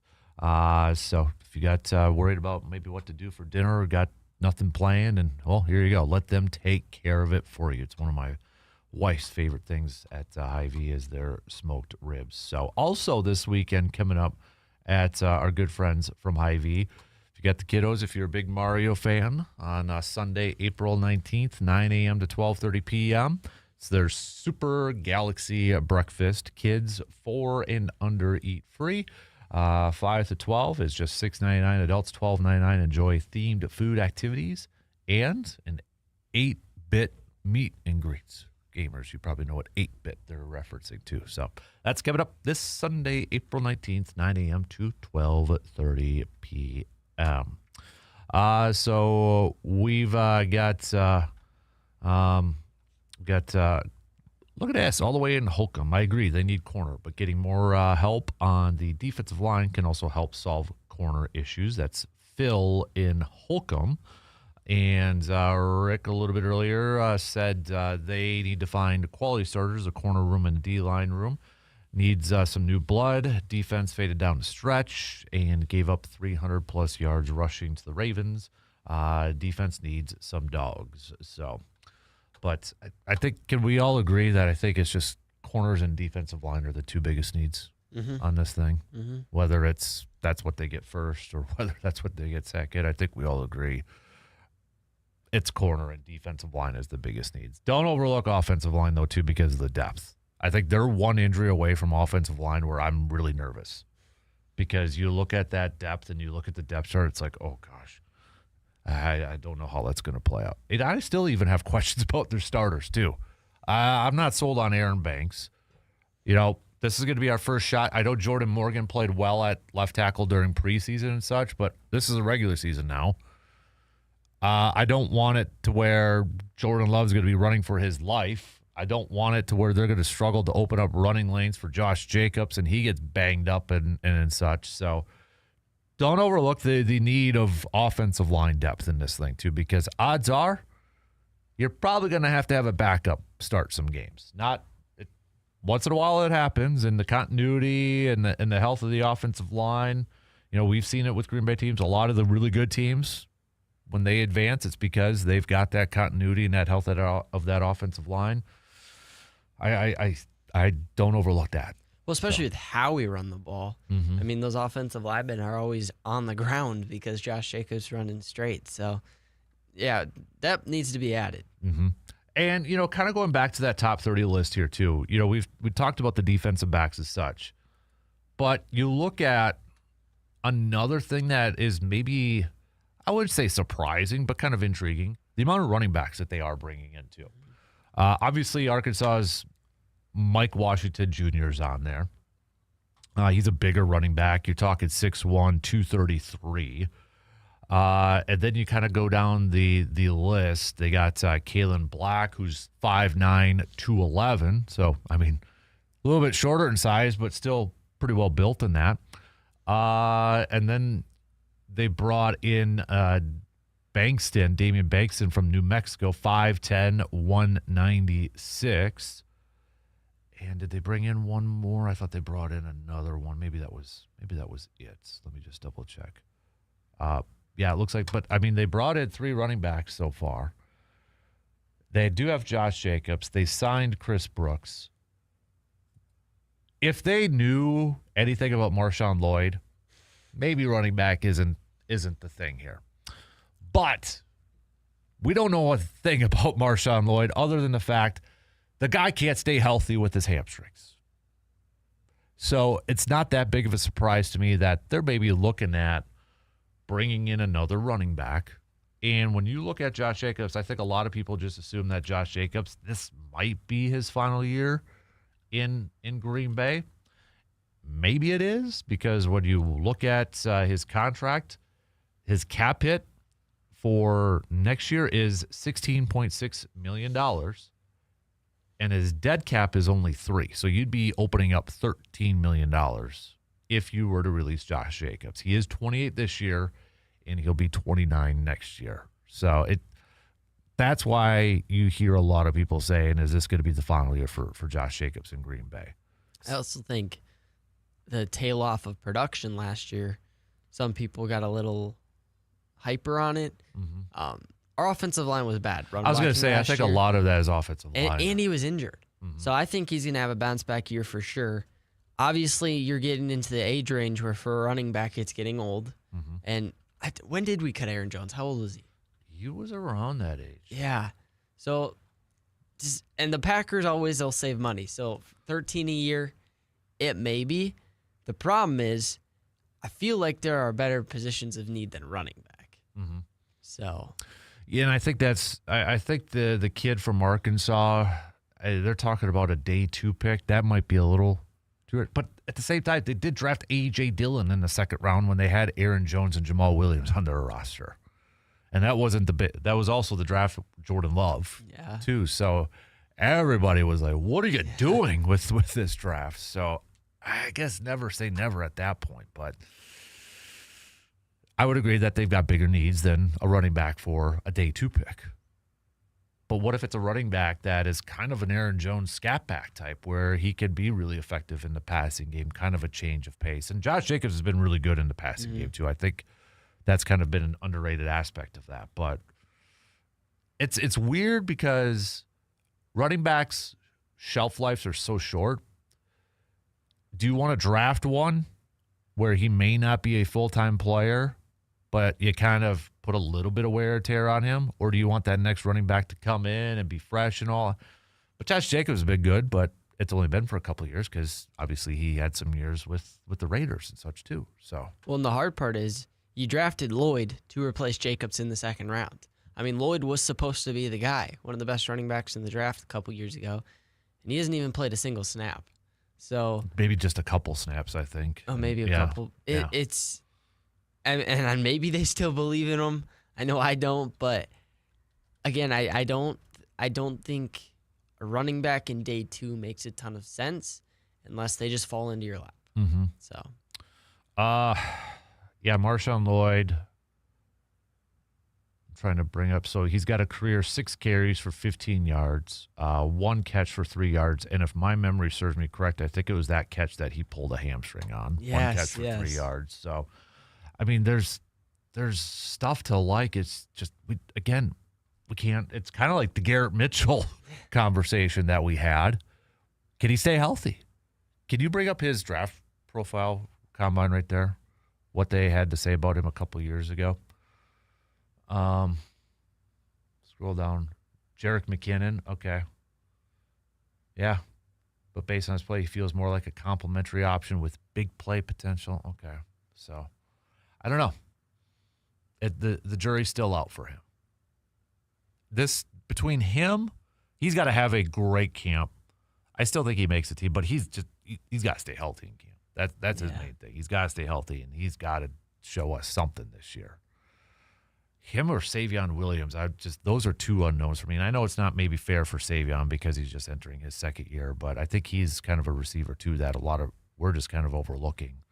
But he's a 3rd-round pick, and we need production from him this year. I think the hard part is just last year the production wasn't there. Mm-hmm. I mean, he was getting more snaps than Matthew Golden and really wasn't doing anything with it, and including fumbling in big moments early in the year. And so I think that's kind of like he's got to prove it again this year before we really believe it. Yeah. C-Bomb, I'm assuming you're AKA Chadwick on our YouTube. I'm assuming you're answering surveyors' questions over there, but you said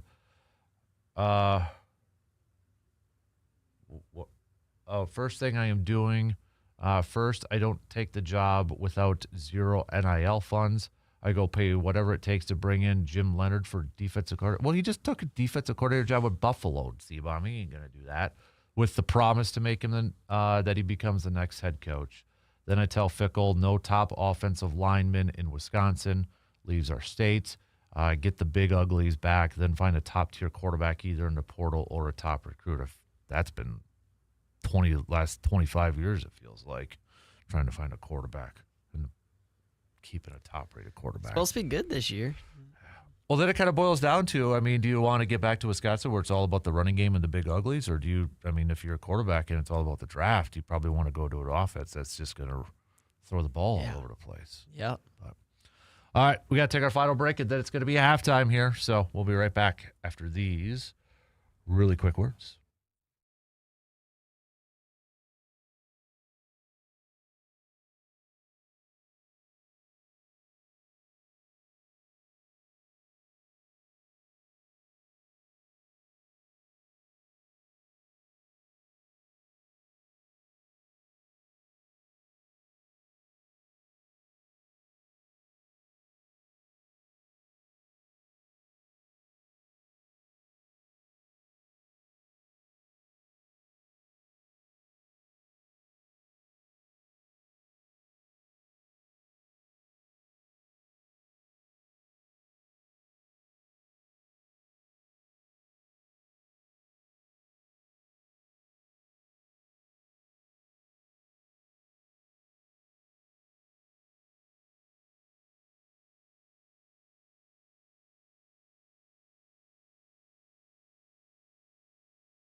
Just a couple minutes left to the top of the hour. Don't forget it is a Takeover Thursday, so if you have any topics that you would like to throw out for us to discuss and for us to throw out to the rest of the listeners to discuss, please hit us up with a quick text on that Shoe Doctors bullpen line, or you could join in on the Section 105 chat room.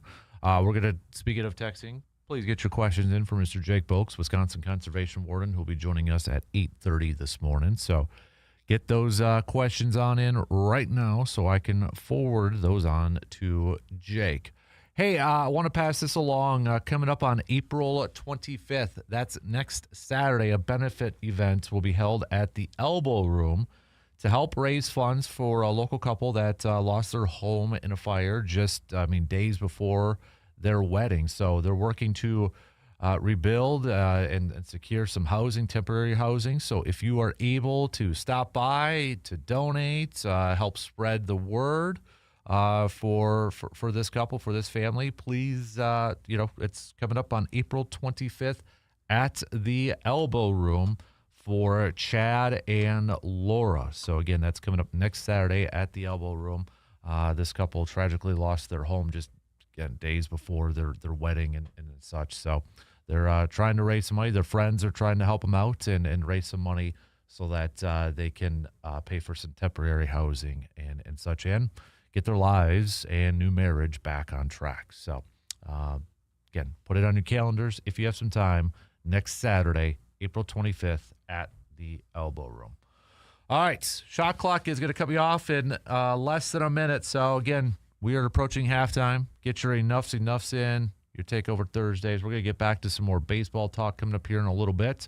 We'll throw a little hockey, little hoops chat into our fun time too, and then we'll probably play a little game time coming up in the 9 o'clock hour. So I got a few of your messages to get to. I'll wait and get to those coming up just past 8 o'clock because I won't have enough time to do so.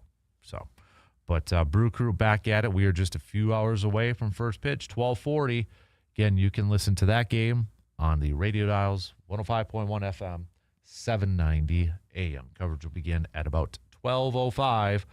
Brandon Sproat is going to be on the mound for the Crew. So we'll see if he can maybe kind of have his best starts as a Brewer for today's game. All right. Quick break. We got news updates, and we'll be right back after these quick words.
Halftime is over with, kiddos. We are on to the third quarter. Thanks for hanging out with us, whether it's on the radio dials, 105.1 FM, 790 AM, online at sportstalk1051.com, WAYYradio.com. You got your smart devices, smart speakers, the app. Download it, take it on the go. Man Cave TV, YouTube, up and rolling here as well. Coming up at the bottom of the hour, we'll catch up with Jake, switching gears a little bit. Jake will be answering your questions. So final call, or second to final call, for your questions for Mr. Jake Boakes, DNR Warden for the great state of Wisconsin. Intern Carter is here. Did you get your Wisco hat? Not yet. Are you going to get one? Probably. I thought about it. Then I didn't. I don't think I can. I don't think I can pull the trigger. I can't. Plus, they're bad luck apparently because the Brewers haven't won a game, so I don't know if I can do it. That's true. That may enter into the conversation. Yeah, unfortunately. But I did see them at Shields. We went over the weekend, saw they had the full setup and such. My kid wants one, so it's like I probably can't get one and not get one for him, so I didn't want to drop 100 and get two hats right now. So yeah. I'm waiting. But I think they still look sharp, but I don't know. I can't do it yet. We'll wait till clearance. Wait till they start winning games in them. In them. Yeah. That's the key. Or maybe I have to buy one so they'd start winning. So maybe you're the problem. Maybe I am the problem. I am very superstitious when it comes to this stuff. So who knows? But Brew Crew back at it at 12:40 today to wrap up the series against the Blue Jays. Hopefully winning this series against the Blue Jays before they'll be on the road taking on the Miami Marlins. When we take a look at where things are at right now in Major League Baseball in terms of the standings and such, I think if we said this was going to be the case for nearly the first month of the regular season, some would be like, well, that makes sense. Others, you're like, what is going on?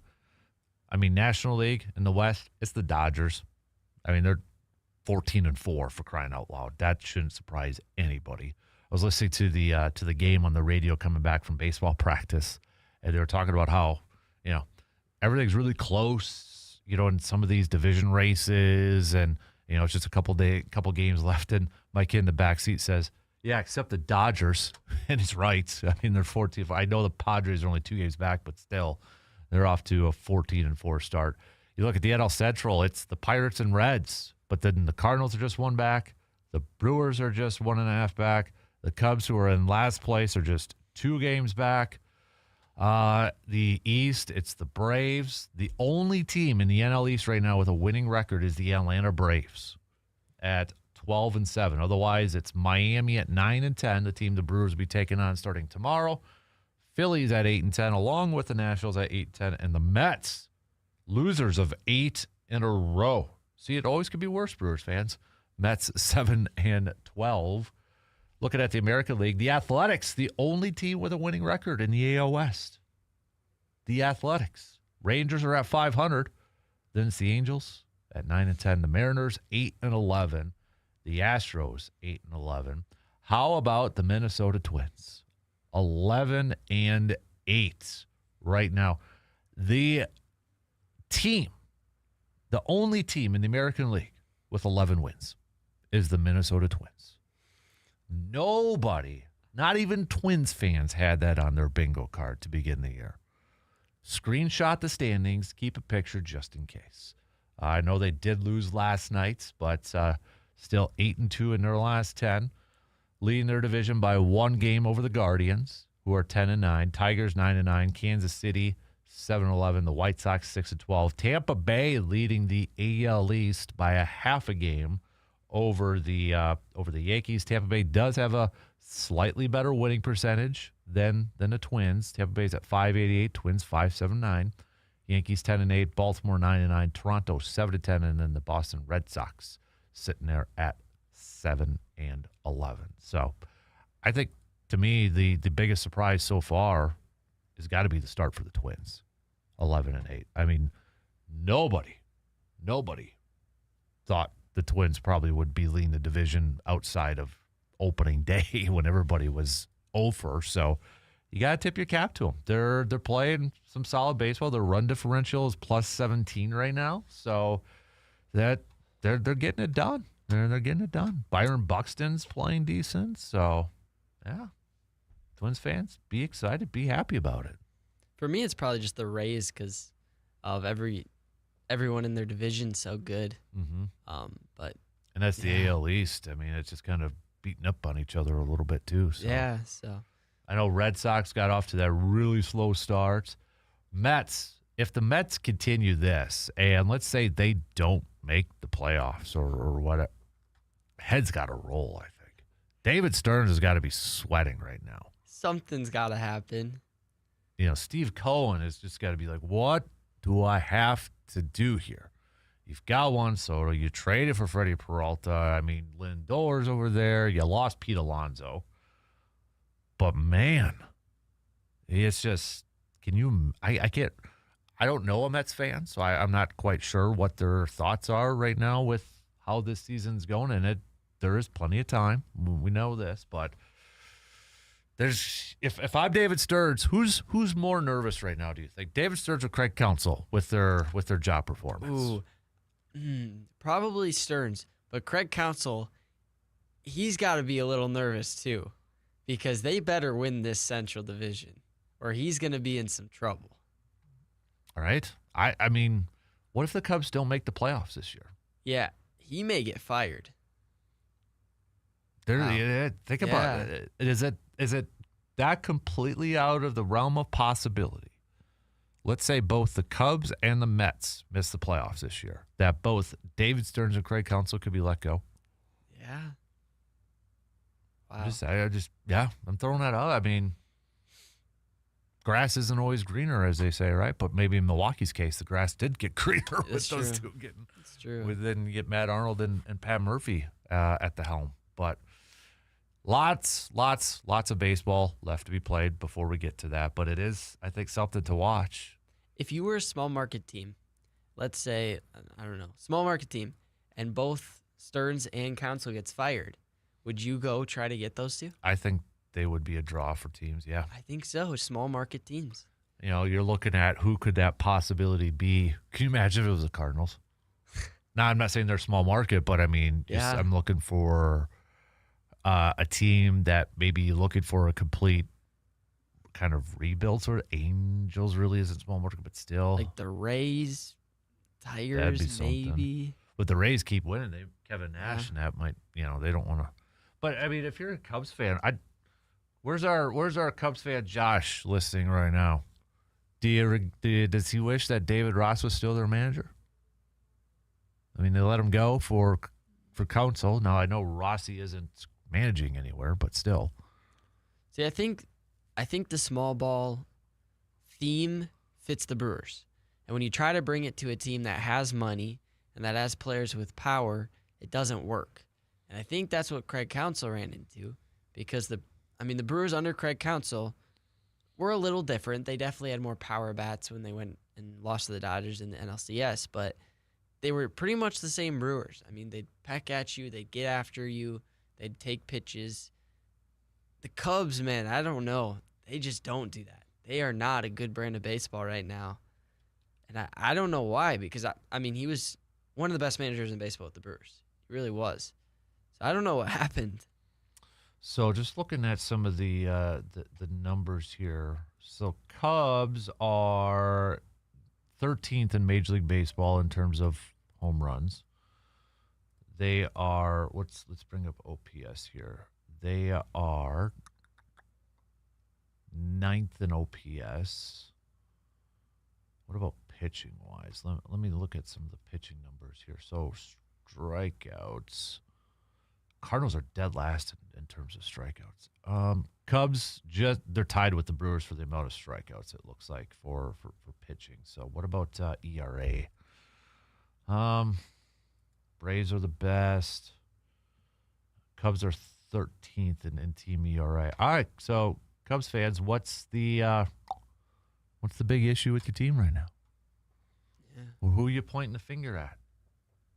Let us know. I'm kind of curious. So let's talk some more baseball. We got to take a quick break, though.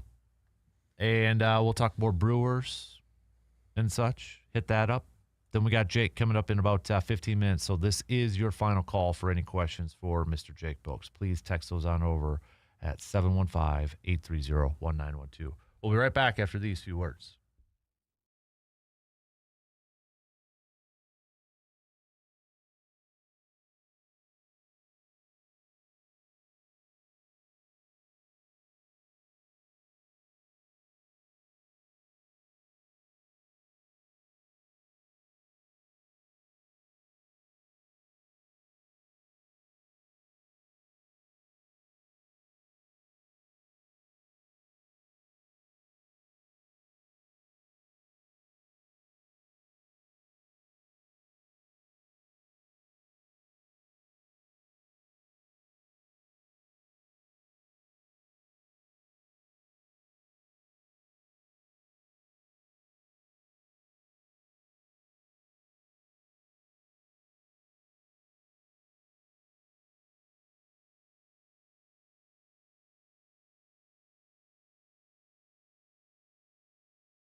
Hey, sometimes accidents happen, but getting your vehicle back to normal does not have to be stressful. And at Superior Auto Body, they specialize in getting your vehicle looking right again after dents, dings, or collisions. And, well, maybe with some of the spring storms that we've been having, if you've had any hail damage, they can make your vehicle look good as new. And don't forget, if you are driving by and you're seeing, hey, Superior Auto Body, they don't have a name outside their building, their sign's gone, what's going on?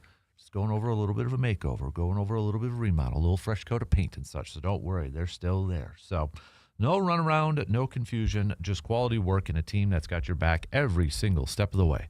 Get your vehicle back on the road with confidence with Superior Auto Body in Eau Claire, where the job gets done right. So, what do we got here? Yeah, but a few of you chimed in saying Twins definitely one of the bigger surprises so far. And so, okay, I guess I kind of turned it into a informal question. Who's sweating more, Craig Counsell or David Stearns? It looks like a slight majority are going David Stearns at this point. Which, I mean, you do have a very vocal owner that sometimes goes on Twitter with Steve Cohen and such. So maybe, maybe. Well, and they're 7-12. Yeah, they're in a little bit rougher shape at this point. So whereas the Cubs are still just 2 games back from the top spot. So, but no doubt, I mean, both came in with a lot of expectations. Bars were set high. So we'll see how it all plays out for either one of them. But we've got Adam McCulvey, by the way, just tweeted out the Brewers probables for the weekend in Miami. TBA for tomorrow, Woodruff and Mizorowski. The TBA would have been Kyle Harrison's spots, but they're going to give him another week because of his the knee issue that he ran into in his latest start. McCulvey says his knee checked out okay after a scare covering first base in his last start, but his left wrist has been more sore from the fall. So the Brewers don't believe it will be an IL situation. So maybe a call-up of a Robert Gasser potentially. I know Robert Gasser is scheduled to get a start on, is it tomorrow, I think it is? Yeah, I think it's tomorrow for Nashville. So it would be a normal day for him. So maybe it's a Robert Gasser. Logan Henderson just pitched, so it's probably not going to be him. But, again, maybe if they wanted to go with the lefty, they could just do a Robert Gasser stuff, or maybe it's a bullpen. Who knows? I'm not quite sure. But, yeah, so a little TBA action coming your way tomorrow for the Brewers. They've used Aaron Ashby a lot, so, I mean, would it surprise anybody if they say, hey, go throw 2 more innings and then DL Hall, and it's like Angel Zerpa, and then there you go. There's 6 innings of those 2 guys. But wouldn't be surprised if they do a quick call up and see where that's at.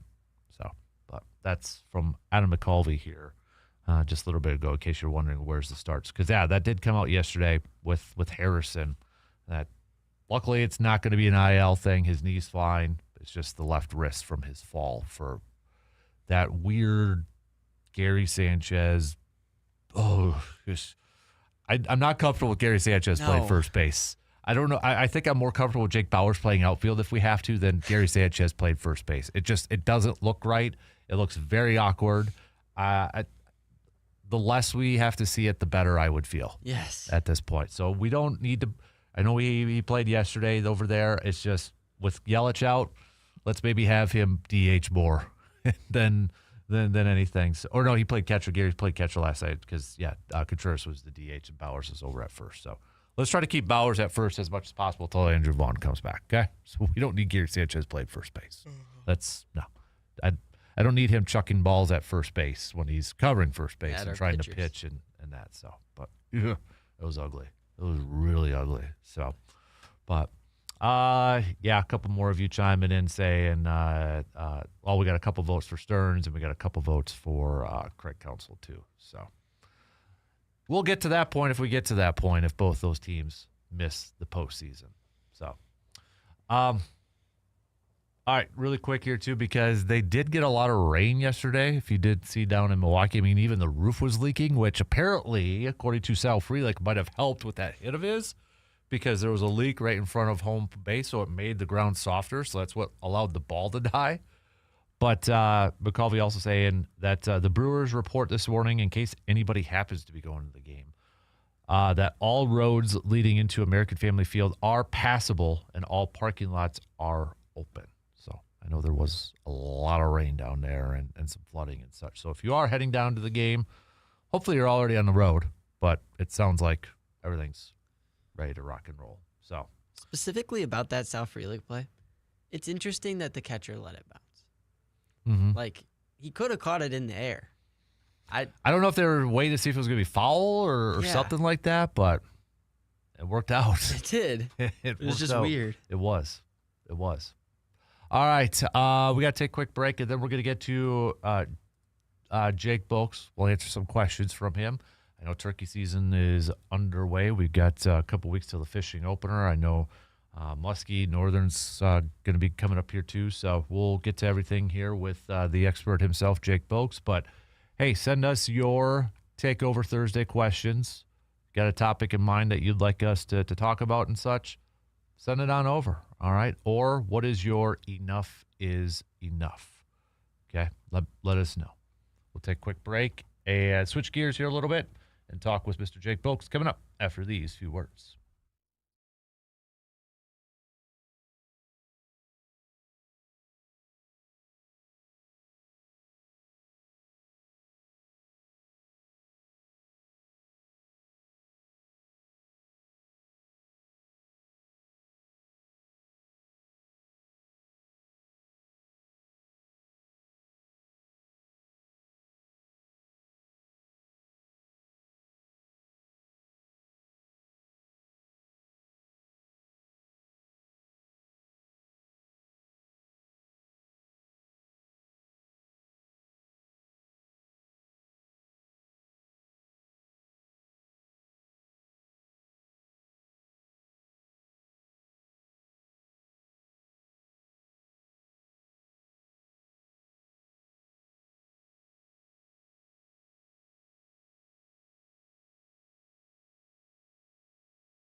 Looking for the perfect place to kick back this spring and summer? Well, then you need to head on over to the VFW Post 305, Eau Claire's go-to spot to relax, grab a beverage, and enjoy the moment. Inside, it's a great place to meet up with friends, but when the weather warms up, it's all about the patio.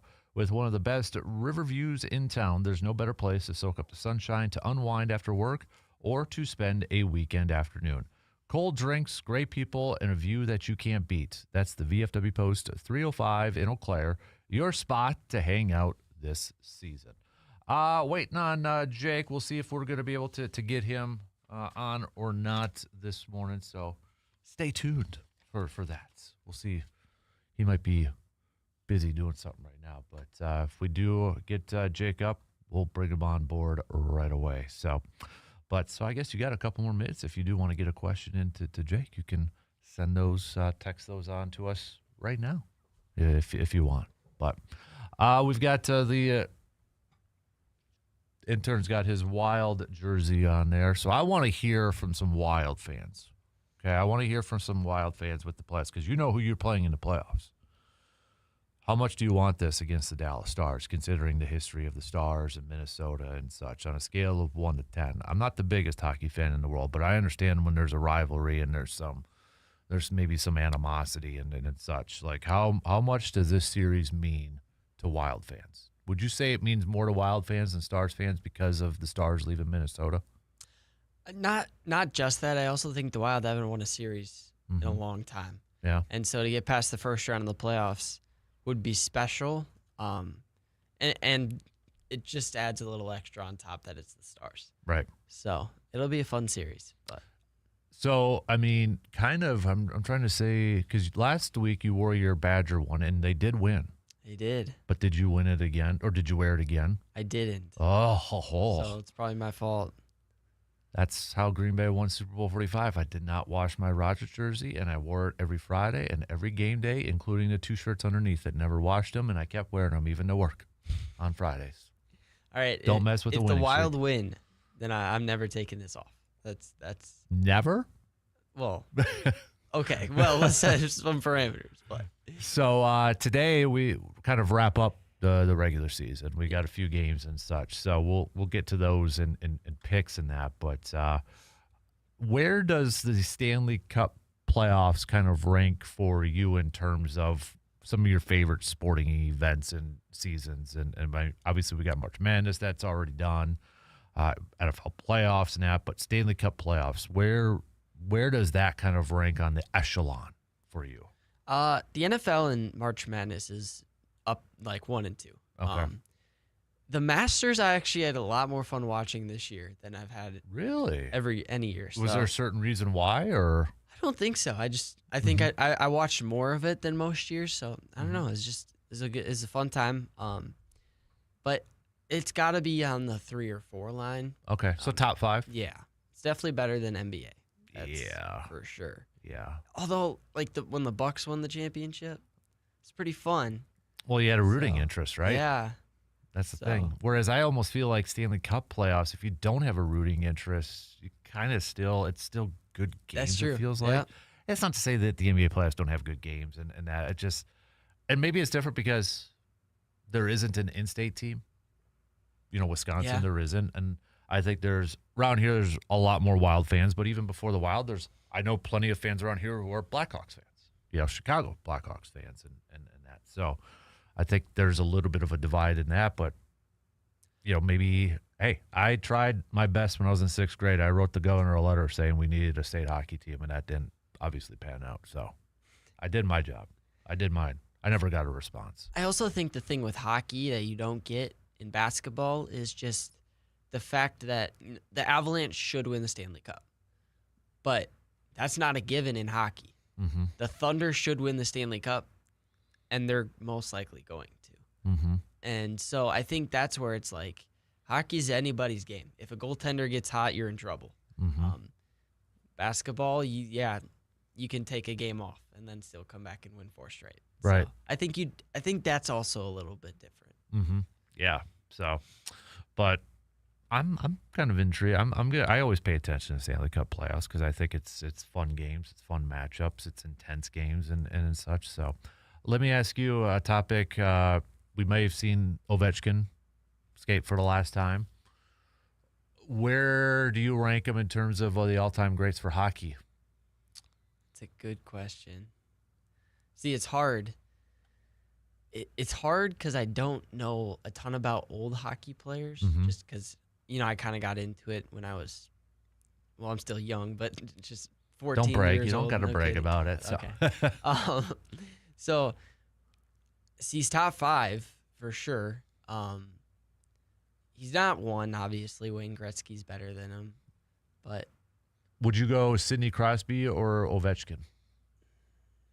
it's a good question. Oh boy. I'll throw it out to the rest of the people too, if they want to kind of chime. And I guess the other question I would throw out there too, when we talk about like all-time greats in sports, are goalies almost comparable to like pitchers in baseball?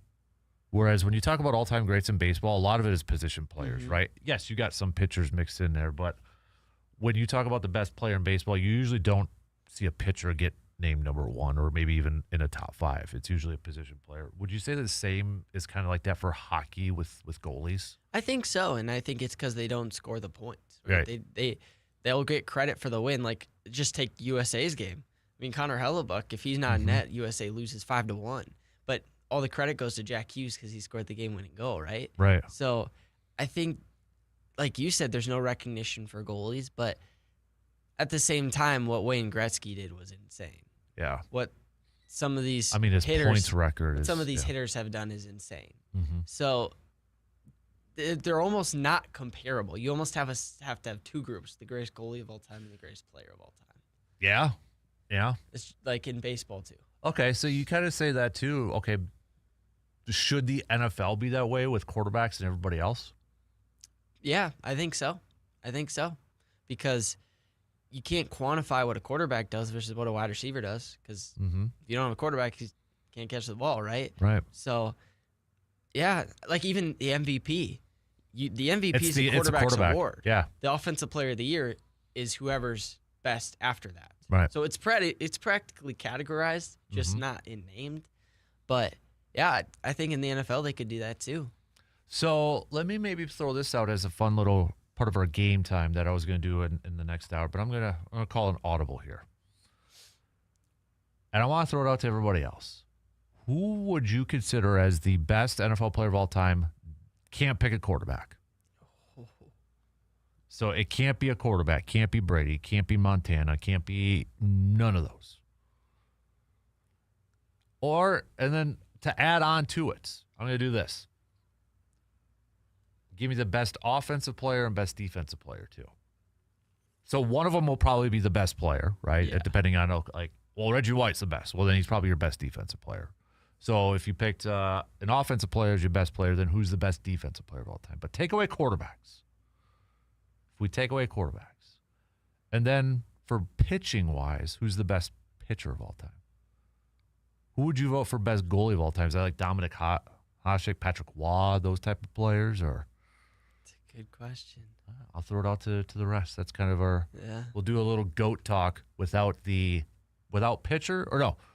position players in baseball. So I guess we're looking at pitchers. Best pitchers in baseball, best NFL player of all time, non-quarterbacks. Take them off. You got Jerry Rice, Jim Brown. Maybe go defense with Lourdes Taylor. Yeah. Be curious where everybody goes with that. Yeah. I think the greatest player outside of a quarterback though will still be offense because it's just easier. I think defensively Easier to pick, you think? Well, easier to do, just because easier to get stats. Like, as a defensive tackle, 10 sacks is a great season. But a wide receiver is going to have 1,000 yards. So whose stats look better? The wide receiver's stats. So I think a lot of people will say an offensive player will be their greatest player of all time. And that's fair. But I think defense is so much harder to judge based on stats if you didn't get to see him play. So to kind of reference this, and this was, 16 years ago? Yeah. Nearly 16 years ago. I still got the DVD. You know what a DVD is, right? Yeah. Okay. Yes, DVD sets of this because when it came out, the NFL Network did their first top 100 players of all time. So it first aired in 2010. And their number one player of all time was Jerry Rice. And this was before Tom Brady really went on that run. So it probably would be Tom Brady at 1 because for reference sakes, Tom Brady was ranked number 21. Brett Favre was 20. Yeah. So, yeah. But Peyton Manning was in the top 10 already. So, but Jerry Rice was 1. Jim Brown was 2. Lawrence Taylor was 3. So their top 3 was not a quarterback. Wow. So Montana was 4th. Then it was Walter Payton, Johnny Unitas, Reggie White was 7, Peyton Manning 8, my guy Don Hudson 9, Dick Butkus at 10. But I think we would all agree if they redid that, Brady would be number 1. Yeah, but it's still interesting that they don't have that many quarterbacks in the top 10. It's just 1, 2, 3. Montana, Unitas, and Peyton. And that was before Peyton won another Super Bowl, too, with Denver. This was when he was still with the Colts. And they still had him up there. So, and then Sammy Baugh came in at 14. He was a quarterback. So, Otto Graham was 16. But, yeah, Favre was 1 spot ahead of Tom Brady when this came out. So, all right, peeps, this is your time. Make your picks. Who do you think? Who would you roll with? Best NFL player of all time? You can't pick a quarterback. You get the number 1 pick in an all-time draft. Everybody's available besides the quarterbacks. Who would you rolling with? And who would you pick for best pitcher of all time, too?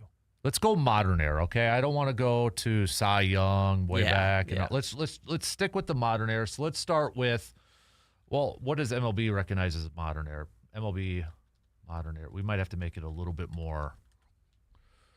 Okay, yeah. So MLB is 1901. Let's start with the expansion. They call it the expansion play. So 1969. Let's start from 1969 till now. Who is the best pitcher of all time? We'll go from there. At least some of us were around from 1969 that could chime in on that. So, all right, with that, we'll give you a few minutes to hit us up. We'll take a quick break. Back with plenty more to wrap up the third quarter after these few words.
Spring is here in the Chippewa Valley, and that means it is the perfect time to freshen up your home. And at Carpet City Flooring Center, now is the season to take a look at what's under your feet and imagine what it could be. From soft, comfortable carpet that makes any room feel cozier to luxury vinyl planks and tile built for busy homes, there's something for every space, every budget, and every lifestyle. Maybe it's one room that needs a refresh, or maybe it's time for a full home update. Either way, their team is there to help guide you through it all, from choosing the right style to professional installation that you can count on. Because spring isn't just about cleaning out the old, it's about bringing in something better, a brighter space, a cleaner look, and a home that feels new again. So if you are ready to upgrade this season, stop in and see what's possible. Carpet City Flooring Center in Eau Claire, where your next project starts from the floor up. All right, just about 12 more minutes. Do you have your pick for best football player yet? I think I'd have to go Jerry Rice. What's that? I think I'd have to go Jerry Rice. Jerry Rice? So. Okay, yeah. I think so. I turned up the wrong mic, so over there. So during COVID, we did a thing. It was really fun, but we drafted, because there was no sports going on. Yeah. So myself and, was it 9 other listeners? Actually, it was double-digit listeners. We created our all-time football team. Quarterbacks, running backs, offensive linemen, defensive linemen, linebacker, everything. Wow. So 22 players we drafted all time. And then I had, his name is Chris Willis. He is the NFL Films historian. Wow. Picked winners. So matchups. So I randomly made a schedule, and then he would pick the game winners. So I'm like, if there's somebody that could probably understand the historical, and that, I think I had the first pick of the draft. And I think I'd still stay with my first pick, and it was Jim Brown. I'd probably go Jim Brown still. But, yeah, I don't think you'd go wrong either way. Mm-mm. Was it? Yeah, it was Jim Brown, or maybe it wasn't Jim Brown. I might have had a later pick, and I had Reggie White. I can't remember. It's been 6 years. I'll have to find those rosters again. But okay, best defensive player then. Lawrence Taylor. You go LT? Yeah, I want to say Reggie White, but It's between those two for me. yeah. I'd throw Ronnie Lott in there, Dip Buckus, those guys too. Ronnie Lott, to me, is the best safety of all time. So I wouldn't mind that type of player back on our team. No kidding. Right? But he'd get penalized. Hit He too hard probably nowadays. would. Deacon Jones and all those guys, man. Baseball, best pitcher. Probably Greg Maddux. It's funny. I was just talking about Greg Max to my baseball team last night, my little league team, because working on pitching, it's kid pitch, and for some of them, it's their first year, or kid pitching, and kids want to throw as hard as they can, right? Yeah. They want to throw straight gas, straight heat, and I'm telling them, like, I don't care how hard you can throw right now, just give me the accuracy. There's one of the best pitchers of all time. Greg Maddux was not the hardest thrower, but you know why he was successful? Because he was accurate. He could throw it wherever the heck you wanted. That dude is like freaky. Yeah. 6'7", lefty. The hair. The hair. The mustache. The glare. And not afraid to throw above your head or behind you to intimidate you. And he could kill a bird by throwing a pitch too. So he's pretty intimidating. Yeah, that'd be where I'd go on that one. Yeah. So. You know what would be another good one in terms of NBA? Take away Jordan and LeBron. Then who's next? See, the NBA debate for me is hard because I think it depends on generation. Just because if you ask people my generation, they're going to say Steph Curry. Really? Yeah. Multiple people have said Steph Curry. And interesting. I don't think it's Steph Curry. But I think it's so generational that people my age are going to more go towards LeBron. Yeah. And people older are going to go towards Jordan. I think Jordan is the greatest of all time. Mm-hmm. And I'm actually writing a paper about it. But really nice. Yeah. But I think that it's who you watched is likely who you pick. That's fair. So because LeBron, you look at his stats. Just individual stats, they're better than Jordan's. He also played longer.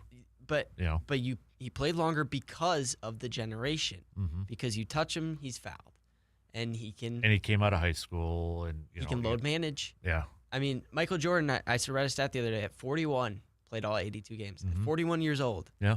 And LeBron isn't, and that's different, man. That's just different. So, I don't know who I would say without those two, but I think it kind of depends on what generation you are. I could buy that. I definitely could. Yeah, especially if you're not kind of a historian of the game in a particular sport. I could definitely buy that. Because I asked my 9-year-old, we argue all the time. I'm Jordan, he's LeBron.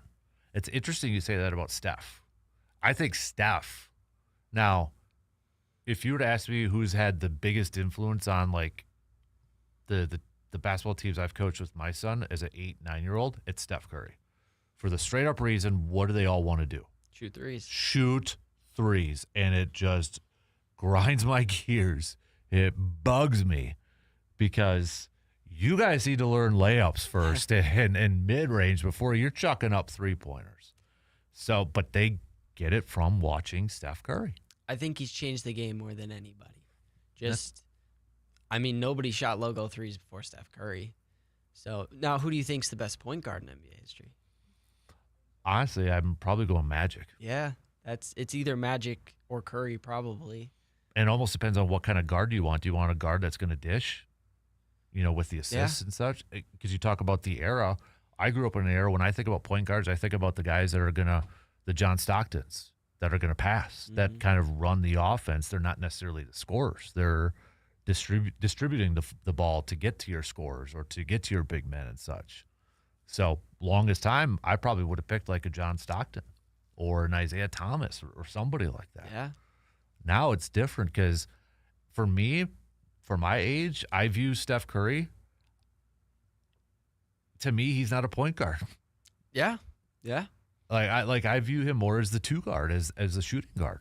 But that's the era I grew up. Like if Steph Curry played in the '90s, in the era, he's probably a two guard. I believe his dad was a shooting guard. Del Curry was a shooting guard because Muggsy was the point guard with the Hornets. So, but see, I was talking to my dad about it, and he doesn't know if Steph Curry would make it back in the day because of his size and his frame, and all he does is shoot threes.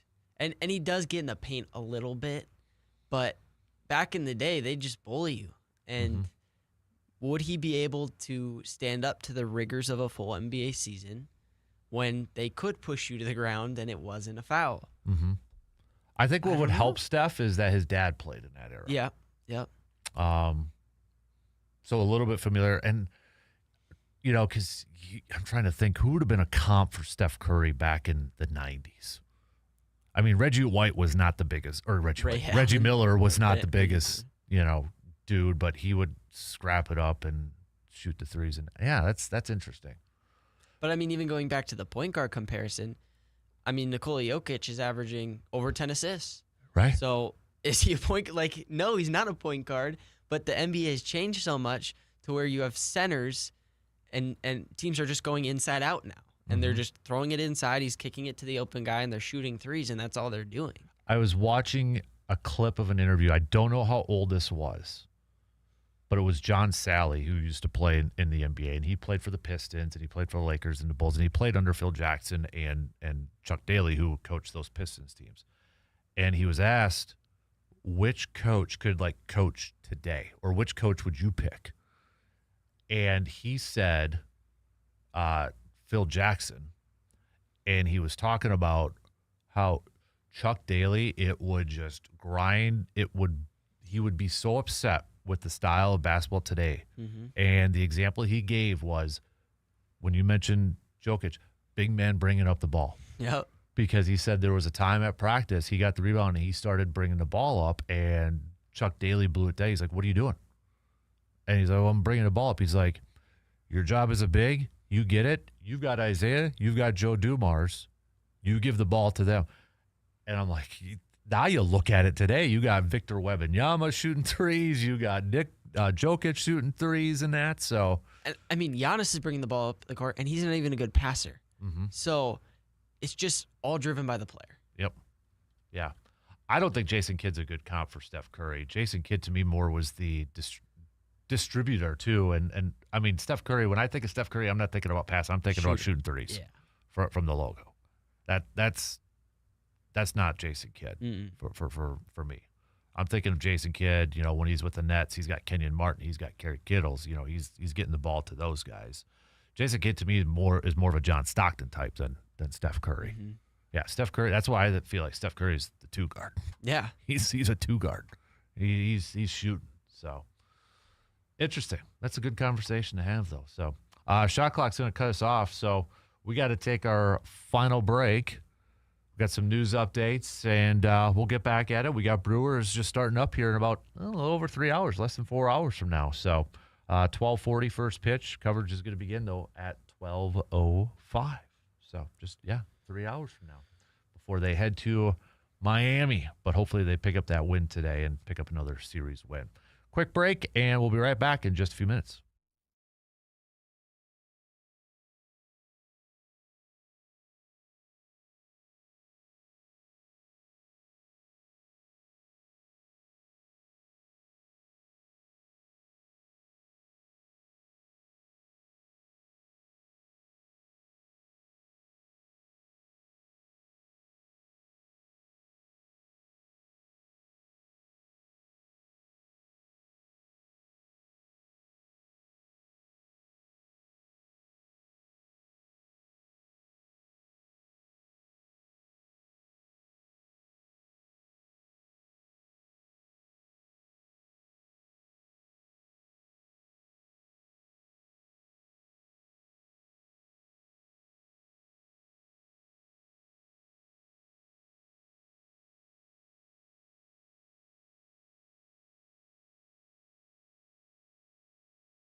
All right, here we go. Final hour kicks off right now before we're done for the day. Thanks for hanging out with us. Coming up, we'll get back to some more baseball talk as the Brew Crew gets set to take on the Blue Jays. Game 3, final game of the series. We've got Brandon Sproat on the mound, Patrick Corbin going for the Blue Jays. So we'll see if Brewers can leave town with another series win. Well, should be the first series win for the last couple ones here. Would like to get that, but it is 1 week away from the NFL draft. Believe it or not, 1 week away from today. So first round is going to get underway. I'm starting to get into it a little bit more, but I still feel like the excitement is a little underwhelming from overall. I don't know if it's because we know the first pick. We really haven't. You're starting to hear more about, like, okay, Dallas is going to trade up into 6. I think I saw like 3 mocks, all mocked them going up to number 6 and such. But there really isn't a lot of storylines, I don't feel like, in this draft. Because even like with Mendoza, all right, he's going to get drafted number 1, but he's not going to play. Yeah. Because Kirk Cousins is probably going to be the week 1 starter. Yeah, I don't know why. It's and there's intrigue in it. I mean, we don't even know the second pick of the draft, so it's not like it's chalk. But maybe it's because the Packers don't have one for me. I don't know. I don't think so because I like the draft anyways. But yeah, maybe it's not as stacked as usual. Mm-hmm. But I don't know. It's not living up to the hype yet. I saw, in terms of Green Bay, I saw somebody make this point or case saying that Goody has done all that he can do in terms of making this roster, and it is in a good way. Like, he has done a lot of moves. He's done this, and he's got the draft and all that coming up here, and it's all on the shoulders of Matt LaFleur and his coaching staff. Would you buy that? Not 100%. Because Matt LaFleur has to play with the cornerbacks he's given. That's true. Matt LaFleur has to play with the edge rushers he's given without Micah Parsons the first 5 weeks. Mm-hmm. And now, let's say Christian Watson pulls a hamstring. No, don't say He's okay, yeah. Fine, I'll do somebody not injury prone. What if Matthew Golden pulls a hamstring? Hey, no, we don't want a receiver now. Come on, dude. But that's what I'm saying, right? Then Savion Williams, a starting receiver, and Bo Melton's your first backup. And so I think Gutekunst has done a lot. I do. But he's got work to do still. So I think, again, he's done a really good job with the Packers. But it's not all on Matt LaFleur. Mm-hmm. No, I would agree with that, too. I think, there's definitely, you look at this roster, and there's still holes, and hopefully those holes are filled with the draft majority. And if not, is there any veterans that are still out there? Because I think at this point in time, if any team signs veterans, they're one-year deals. Yeah. They're just the one-year prove-it deals, or they're veterans on the back end of their career just kind of hanging on, and you want to fill those holes with those type of players. So, and I think that you see that with a lot of teams that maybe once in a while you'll see a free agent signing this time, but they're going to go into the draft, see how the board falls for them, and then whatever holes they have left over after their undrafted class, and you kind of tinker with that before we get to training camp and preseason at the end of July. So, but yeah, I would agree. I don't think it's all on Matt LaFleur's shoulder, because there's other variables that he really can't control. What if there's an injury? Mm-hmm. Well, then you have to look at the depth, right? That's a Goody department. That's a front office department in that situation. So it's hand in hand. I don't think you can go one way or the other. I don't know if any GM if any GM is good enough to ever put it all on the coach's shoulders. Mm-hmm. I don't know, because for a coach, I mean, even if the quarterback gets injured, that's not the coach's fault. That's not even the GM's fault, though. It's just happens, and then you're likely not going to win the Super Bowl. That's why I feel like people don't like to admit it, fans don't like to admit it, but there is luck involved in a lot of this, right? I mean, when you look at teams that make the playoffs or win, a lot of them outside, I get it, the 45 Super Bowl team for the Green Bay, but let's be real too. Was Rodgers hurt? He missed a couple games that year, but was he one of the injured list guys everybody talks about? No. Was Charles Woodson? No. He got hurt in the Super Bowl. Was Tramon Williams? No. Was Greg Jennings or any of those receivers? No. You know, offensive line stayed intact mostly. I mean, you went from Tauscher to Balaga, which worked out pretty well. So everybody uses, well, they won a Super Bowl. Yeah, they did. But were they the biggest impact players that were on it? No, they weren't. It was Nick Barnett and Jermichael Finley is maybe your top two, and Tauscher and such. So I don't want to take away anything from that, but it's like, let's be a little realistic in this thing too. You got to get hot. You got to get healthy going into the postseason, and you got to get the right draw, because no matter what, the Packers playing the Bears last year wasn't good. Yeah, it just wasn't, because it's a rivalry game. If they would have drawn anybody else, they probably put up a chance. And they almost beat them, but that was just a bad draw coming out. So there's a lot of factors that go into a win that don't just hinge on the coach or the GM. Yeah, and I mean, at a certain point, the players get paid the most to play, too. Yeah. So, I mean, they've got a role in this whole thing as well. But, no, I don't know how to I hate to say this, but I almost feel like the first round might be a little boring in terms of movement and trades and such. Because even last year, you had a little – you knew Cam Ward was going to be the number one pick. But then it was – well, is Cleveland going to go Travis Hunter? Or are they going to go with, different round? Was it Graham or Ashton Genty possibly? Well, then you had Jacksonville trade up to get Travis Hunter. And then you had the whole Shador thing that was involved with it, which was he a first round? Well, it ended up not being a first rounder. No. So, I mean, but you had all that heading into the draft, and you don't really have that this year. The only thing I think that's trying to be manufactured, and it's not really going to, is the Ty Simpson thing for a hot minute, but that faded out pretty quick. Manufactured. Yeah. I think this is a chalky first round where you're going to get into the so usually every year, I know all 32 players getting drafted. I can tell you their stats. I can tell you which college they went to. This year, I think I'm going to get to 25, and I'll be like, I don't know where this guy went, because it's a lot of players that are high potential, but maybe not high production in college. It's a lot of younger players who are good, but maybe not great yet. And I think that's where it changes, because throughout the years, I mean, Packers have drafted later, and there's been really good players there that you've known. This year, maybe not so much. I think that's an interesting point, too, because we knew Travis Hunter, we knew Cam Ward, we knew Ashton Genty, we knew a lot of those guys. Can a lot of casual fans name somebody besides Mendoza in this draft right now? Probably not. I mean, it seems like Reese from Ohio State is the favorite to be number 2. Yeah. But even then, you're not hearing I feel like a ton about him at this point. So maybe is it just us, and maybe it's different for other fan bases and such? I'm not quite sure, but it does feel a little underwhelming. Well, and even the Jets canceled their meeting with the likely 3rd overall pick, David Bailey. That's not getting talked about. And that could be because that likely means they're drafting Reese.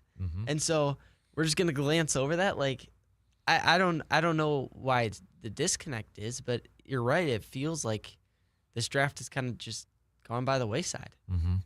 I mean, I might as well. Can the Raiders just sign kind of like what the Texans did with Mario Williams? That's what added intrigue to that one draft, because everybody thought it was going to be Reggie Bush, and then they signed Mario Williams the night before, so that meant Reggie Bush. Is he going to go number 2 to the Saints? Yep, it did. Vince Young then went to the Titans at 3, and that. So, but yeah, I don't know. It feels a little underwhelming, and maybe the other part is too, just because Green Bay's not in it. Because I'll be honest, like, I've barely even looked at mocks, and I've barely even did the simulators, and usually I'm doing a lot of those. And so it honestly probably is the fact that Green Bay doesn't have a first-round pick. Yep. So I'm not fully invested. I'm not fully checked in, at least in the first round. I mean, it may be nice to watch it without all the pressure. I know. Like, I know what's good. I don't have to sit there and be like, and then I think by the time I probably get to pick number 27, 28, I'll be like, let's keep pushing some of these guys down, even though it's still a long ways to go. But And that's the thing too that's kind of stinky about this one is there isn't a lot of those quarterbacks that could push everybody a little bit further in the draft for Green Bay. So, but yeah, and then you got teams that have multiple first-round picks like Kansas City, Dallas, Cleveland. Those teams got multiple picks. So, yeah, just the Jets. Man, if Dallas trades up, could Cleveland have like 3 first-round picks this year then? Yeah, because they trade. Yeah, they could. Well, imagine if the Jets let them trade up to them. They have 3 next year already. Mm-hmm. Get another couple this year. Surveyor says Malik Heath is available if we want more depth. I like Malik Heath. I was surprised he got cut. I like Malik. What is that supposed to be a knock? Come on. John says if you could ask Ed Policy a question at the tailgate tour, what would that question be? Probably not in these words, but how hot is Matt LaFleur's seat? Like, how? And he may have answered this already, but how close was he to not getting an extension? It sounds like it wasn't even. He said he was surprised that there was even talk that he wouldn't get. Now, that's publicly, right? We don't know exactly what goes on behind closed doors. I think mine would probably be something on the lines of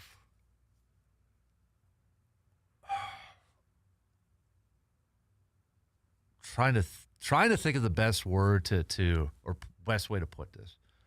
Obviously, he was involved in the Micah Parsons trade last year to be able to do that. Would he be willing to do another big-time move like that and kind of almost a Rams approach and say, blank those picks? Yeah, mortgage your future, yeah. Like, how willing is he to, like, right now, the window is now. Like, sign off and approve. That sort of thing. I don't know, because he's not as,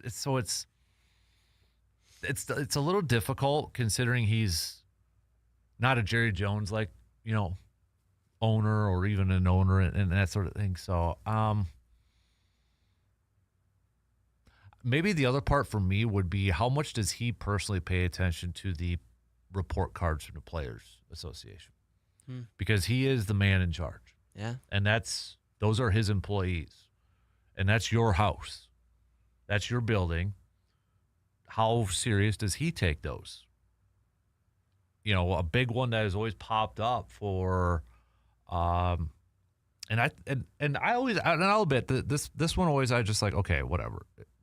But the lowest grade that Green Bay has gotten consistently now for the last few years has been childcare.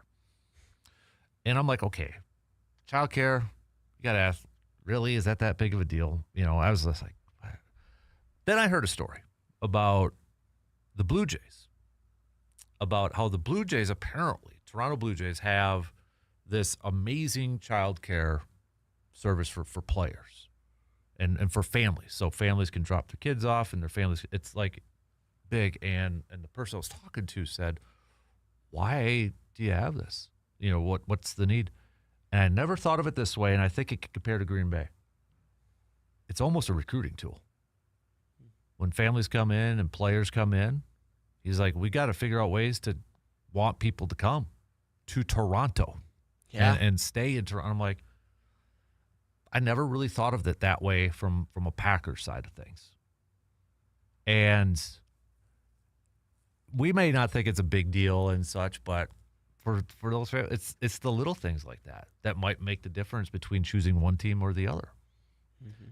Hell, Doc Rivers ruined my dream when I was an Orlando Magic fan, because I still remember that summer as a kid. Tim Duncan was going to go with the Orlando Magic. It was going to be Tim Duncan, Tracy McGrady, and Grant Hill. I'm like, we're back. And McGrady signed, Grant Hill signed, and apparently the reason why Tim Duncan did not sign was his wife, girlfriend, fiance, whatever it was at the time, asked Doc if family could ride the plane, and he said no. And they said, all right, we're staying in San Antonio. I'm like, thanks, Doc. And now we got more for, thanks, Doc. Yeah. I was going to say he ruined my dreams too. But. So it's, I look at so that's what I would ask at policies. Like, how much do you look at those? Because a couple years ago, they really got ranked low on locker room. What happened? They got an updated locker room.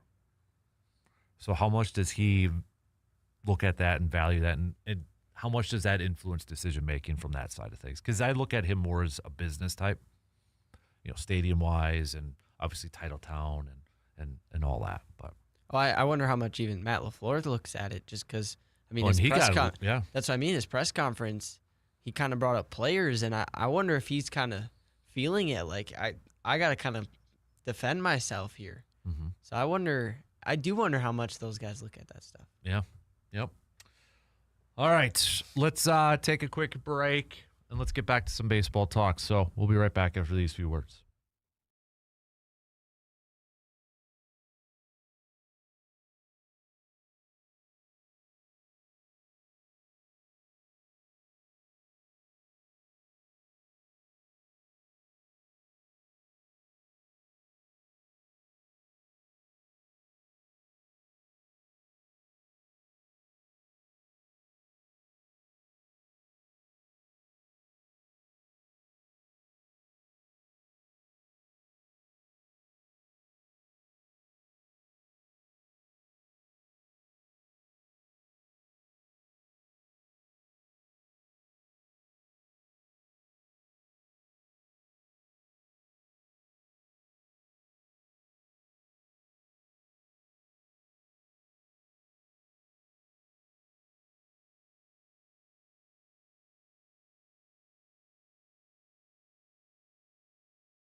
Can the Brewers pick up another series win? We'll find out later this afternoon with Brandon Sproat on the mound. If Brandon Sproat cannot have himself a good game He's gotten a little bit better in each of his performances or each of his games so far. But if he, let's say, goes 3 innings again, his pitch count is way up there and few earned runs, is it time to make a change, do you think? Send him down to minor leagues maybe a little bit to get it figured out, and you call up a guy like a Logan Henderson at that point?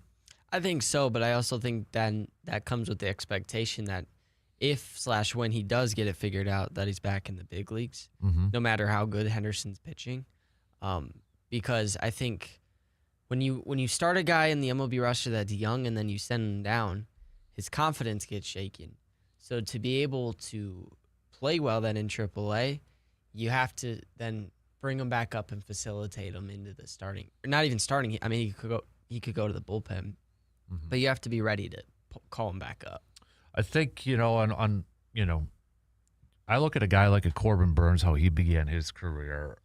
2018 is when he first started to make it. He only pitched 7 games in that season of 2018, and he didn't start any of he pitched in 30 games in 2018. He actually had a 7-0 record, but he didn't start any of those games. So he's kind of, one of those, almost like an Aaron Ashby is right now, really. So heading into 2019, he had some really high expectations, obviously. He had a 2.61 ERA.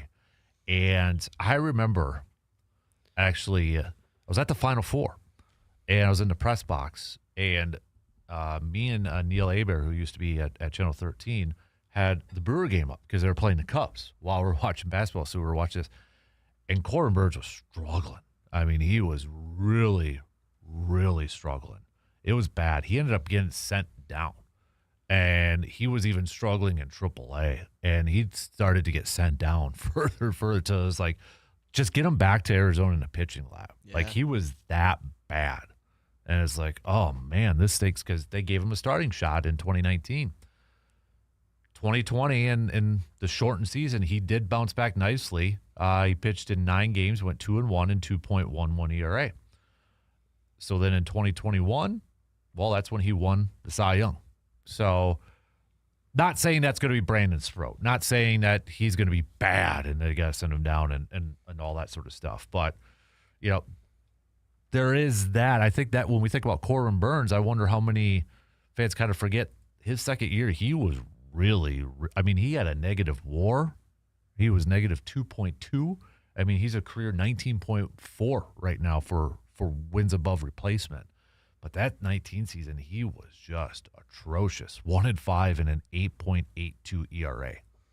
It is bad. He was bad that year. So I don't know why. I remember, I remember it was the Cubs and he was pitching, and he was like throwing gas on a fire. I mean, put it this way. He gave up 17 home runs that year. 17 home runs, and he only pitched 49 innings. Oh, wow. Yeah. 17 home runs in 49 innings, 48 earned runs in 49 innings. Yikes. That's how bad Corbin Burns was in 2019. So you want to talk about a career resurrection. Yeah, it was that. And they kind of forget about that, like, because he did win a Cy Young, and he was so good, the last couple of years with the Brewers. But Sproat's got all the tools to be good. I mean, his problem is walks. Yeah. If he can get rid of the walks, he'll be a good pitcher because he'll allow a home run. He will. He's a Freddie Peralta. Question, is it solo shot or is it a 3-run shot? Yeah. And so if he can control the walks, he can be good. I know we're not really talking about him, but to the Miz, a couple days ago, he had another solid outing against the Blue Jays. Pat Murphy not really letting it get too far again after, third time through the rotation, 6 innings, started to allow a couple hits, and he yanked him. I just wonder, at this point, we talk about Mizorowski. I think we know one of his things, when he gets a little fatigued, the mechanics kind of fall off a little bit. But you kind of wonder, is he a pitcher, at least right now?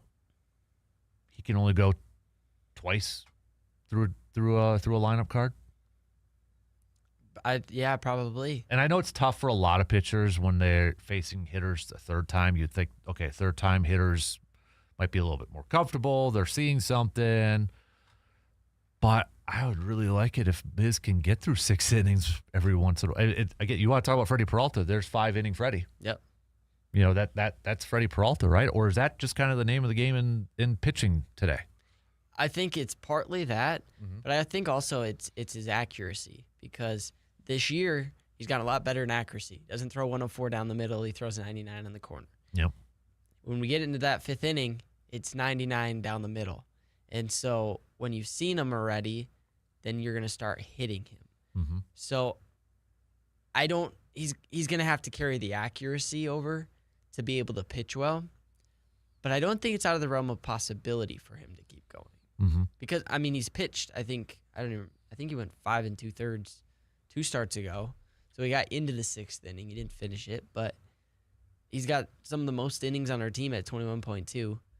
So he's pitched well and pitched a lot, but you do want a little more from him.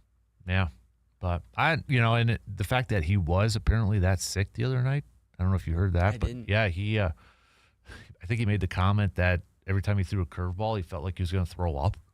So apparently he was pitching not well, which if you're not well and that you're pitching that, okay, you're setting the bar there pretty high, Michael Jordan. Just saying. So, but I think right now early returns from both Chad Patrick and Mizorowski, 2 young pitchers that we saw last year that were big parts in that postseason run. I think you got to be happy with what we've seen so far from these two, don't you? Yeah, there's a little bit minor blemishes here and there, like we just talked about with Miz's and such, but for the most part, I can't complain really about Chad Patrick and Mizorowski for what we've seen from them so far. With Miz, Patrick, and Harrison, you could have a big 3 for a while. Yeah. And that'd be cool. So. Yeah, I really like Kyle Harrison. I think that guy's going to turn out to be a really good pitcher. I'm glad he avoided something major with that injury. Yeah. So, all right, we got to take another break, but we'll be back after these few words.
So we talked a little bit about the NHL Stanley Cup playoffs.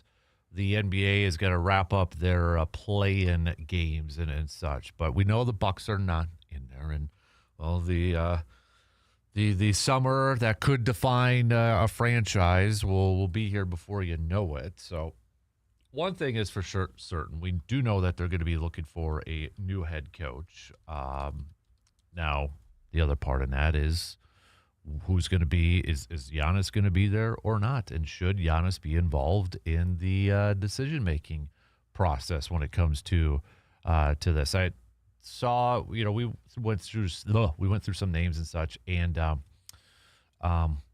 Taylor Jenkins did lead a poll of top candidates according to the Milwaukee Journal-Sentinel from everybody who voted on there. Now, Taylor Jenkins is the former Memphis Grizzlies head coach, but he did spend a year with the Bucks as an assistant coach. Oh, you got it up right there. How about that? So, so Taylor got 37% of the votes, and Darvin Ham got 23% of the votes. Okay. And then the third option was someone else. All right, that's fair.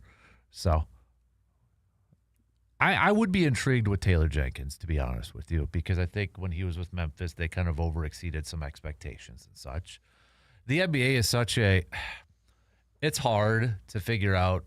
It's not like the NFL, where you've got an offensive coordinator or defensive coordinator that is a hot commodity or a big name, and you could bring him in, or even another head coach to get another shot.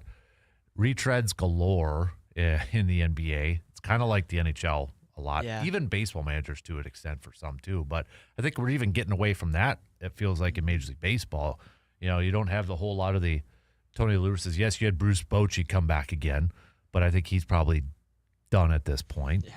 So I think the question is, how much does a head coach impact an NBA team at this point? Yeah. I look at Boston, I think that's a big impact. But then I look at some other teams, and I'm like, really? I don't know. For some, I think you can make the case. Others, is it straight up just talent? And not to diminish them or anything like that. Because you hear coaches like, I heard the Celtics coach the other day say the NBA Coach of the Year award is so worthless because it's all based off players and that. And I think he's just being humble in that. I don't think the Celtics are in the position they are without him being the head coach and Joe Mazzulla for what he has done for that team. So I think he's being way, way, way, way humble. But do you want to retread for the Bucks? Do you want somebody who has a little bit of experience, or are you willing to go with somebody who has no experience, but he's a young, up-and-coming assistant coach? Or does it just straight up depend on whether Giannis is back or not? I think it depends on Giannis, if Giannis is coming back. If Giannis does come back, Taylor Jenkins would be great. Mm-hmm. He took not a bad Grizzlies team, but they weren't great to the playoffs with Ja, so that tells you all you need to know. But maybe Ja Morant comes to Milwaukee. There you go. Yeah. Oh, there you go. But if Giannis leaves, I want a new guy. An assistant would be nice. Up and coming, like you said, the Charles Lee. He's the Hornets coach. Like him. He used to be a Bucks assistant too. Should have got him. Right. But yeah. There's is it Chris? I just blanked out his name. The Heat assistant that everybody says is like mini Eric Spoelstra. Yeah. Is it Quinn? I think Chris Quinn might have been. But then the Timberwolves assistant Nico, who got a little bit of experience when the Timberwolves head coach was a couple years ago, had the broken leg, so he had to coach from behind the bench and that too. So yeah, because the Bucks did try an assistant with Giannis, Adrian Griffin. And I don't know if that was just Adrian Griffin. Not saying every coach is going to be like that, but Taylor Jenkins knows Giannis a little bit, has experience, and obviously has experience dealing with some superstar players. I really think it depends on, and the thing is too, if you are a top candidate, however you want to define who a top candidate is, it makes a difference whether you want the Bucks job or not, right? Because if you're a top candidate and Giannis isn't going to be there, do you want that job? Yeah. That's a question to ask. I think it depends on if you're able to get a different job a little bit.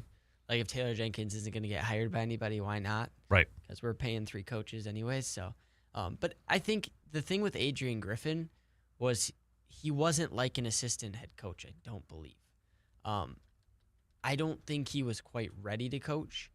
And some of the assistants we're talking about, like you said, the Heats and the Timberwolves, they've done it. They've helped coach good teams in the postseason. And so I don't think you go brand new route if you have Giannis. I think if you don't have Giannis, you blow everything up, though, and do it. Now, the other part in this thing, and the Bucks have done this before. I don't know who it would be, though. Do you trade for a coach? The Bucks did trade for Jason Kidd when Jason Kidd was a head coach for the Brooklyn Nets. They traded 2 second-round picks. The Celtics, again, in their magic, traded Doc Rivers to the Clippers for a first-round pick. Ripped them off.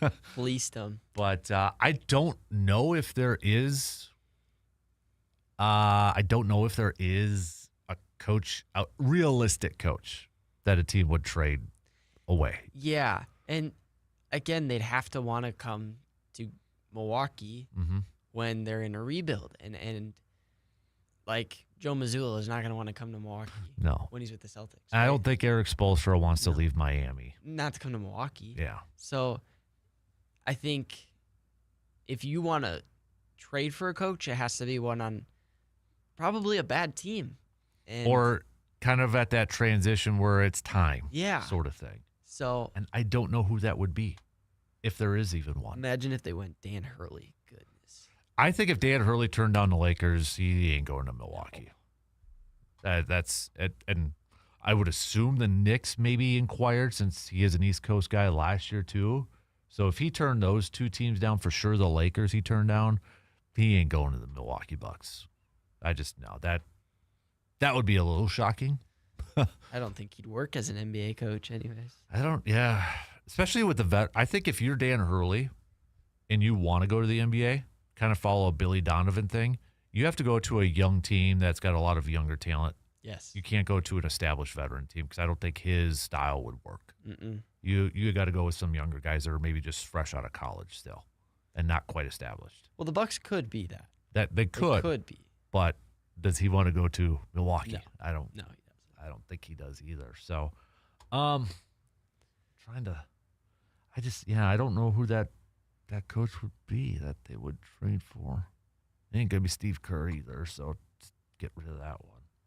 Yeah, I'm looking at the list of teams here, and I don't see who it would be that they would trade for. Billy Donovan. I don't know if I'd want that as an option either. So would you want Jason Kidd back? No. I don't think so. No. I don't think so. No. Since the current ownership, it's still the same ownership that fired him, and it's not to say that teams haven't brought back coaches before and that, but I just, it all depends on Giannis. Yeah, they got to answer that question first. So, hypothetical question: let's say they get the number 1 overall pick. At that point, what do they do? Do you draft Boozer and keep Giannis? I'm assuming that's supposed to say draft somebody else. Do you draft somebody else? Do you trade Giannis and try to get 2 first-round picks? What do you think? I believe the Bucks can't get the first-round pick. Well, they're in the lottery. It's just the odds are. Or is it a draft thing or a trade thing? Yeah, I think the Pelicans get the better of the deal with us. I believe that's what I read. Okay, they can. It's highly unlikely. Due to a 2020 trade with the Pelicans, the Bucks must swap picks if New Orleans lands a higher draft, but they maintain a small percentage chance to win a high pick via the draft lottery. So that would mean they can't. According to the Bucks, must swap their first-round pick with the Pelicans if the Pelicans pick is higher. If the Bucks finish lower in the standings, then the Pelicans keep their pick. Okay, so that's a little confusing.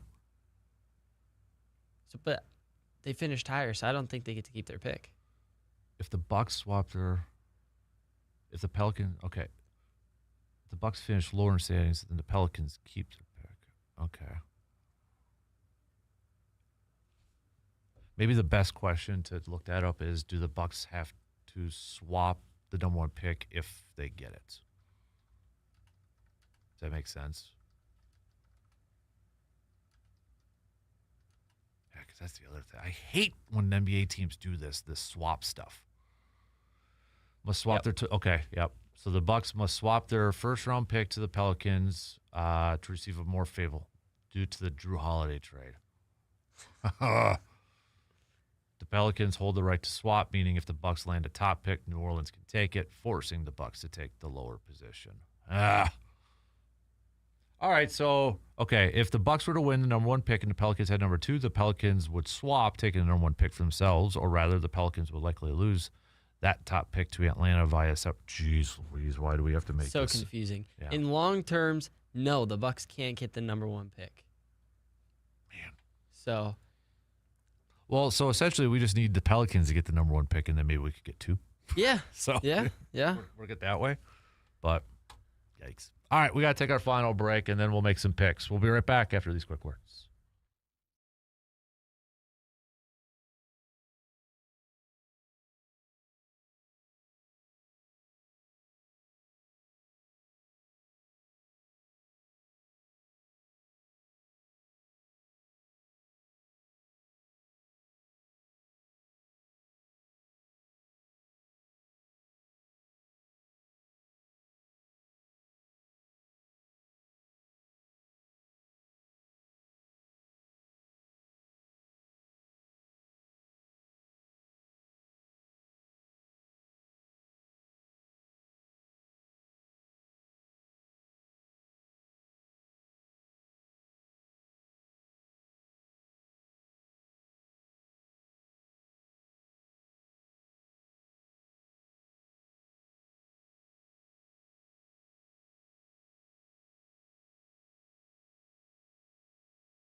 Time to wrap up this nonsense with some picks. Let's start with the NBA because we don't have any games, so we're going to go to the NHL. We got our last 2 playing games tomorrow, actually. I thought we had one today for sure, but nope, both tomorrow. Then the actual playoffs start on Saturday for some of these teams, including the Minnesota Timberwolves taking on the Denver Nuggets. But we've got NHL games to wrap up the regular season. Let's go with St. Louis taking on Utah.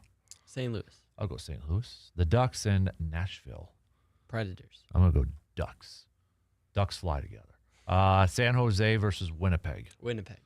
Yeah, I'll go Winnipeg too. Kings and Calgary. Kings. Vancouver and Edmonton. Edmonton. And yeah, Edmonton. And then Seattle versus Colorado. Colorado. Kraken. Final game. Win it. Get her done. Let's do some baseball. We've got Washington Nationals taking on Pittsburgh. Nationals. Hey, Nationals, help us out, okay? Yeah. You swept us, so do us a favor. Get a win today, okay? That'd be really nice.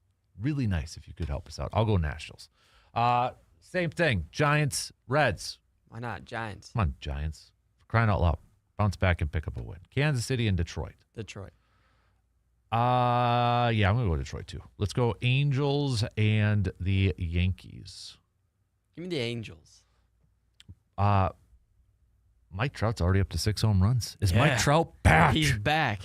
Tell you, it gets injured, but It's like Mike Trout and Christian Yelich. I feel like kind of similar patterns almost. But I'm going to go Yankees with Max Fried on the mound. How about Tampa Bay and Chicago? the Rays. I'll go Rays. Let's go Texas and the Athletics. The first place Athletics. The A's. I'm going to go Athletics. Let's go Baltimore, Cleveland. Ooh. Baltimore. I'll go Cleveland. Colorado and Houston. Give me Colorado. I'll go Houston. Mariners, Padres. Padres. Yeah, I'll go Padres. And then finally, the rubber match, Toronto and Milwaukee. Give me the Brewers. I'm gonna go Brewers too. They get out of gonna Milwaukee. bounce back. Yeah, they're gonna get out of Milwaukee and pick up a win. Get a little confidence after yesterday's ending and such. So go for it. But did you Pat Murphy double down again on the booing? That was a topic yesterday. Do you Yeah. I think booing is fine. I think if you get paid that much money, then suck it up or go throw harder. Okay. All right. Have you booed before? I don't think so. Most of the sporting events I've been to have been wins, actually. So Oh, okay. yeah, I've been to 3 Brewer games. I'm 2-1.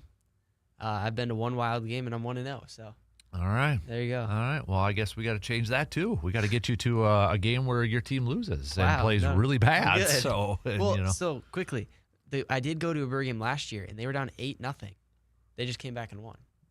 So all right. they played bad, but then they played good. Okay. So you're like undefeated for all the pro and I have like, 1 loss. Okay. It's with the Brewers, but Well, interesting. Okay. that was when Keston Hero was starting. So a long time ago. Keston Hira.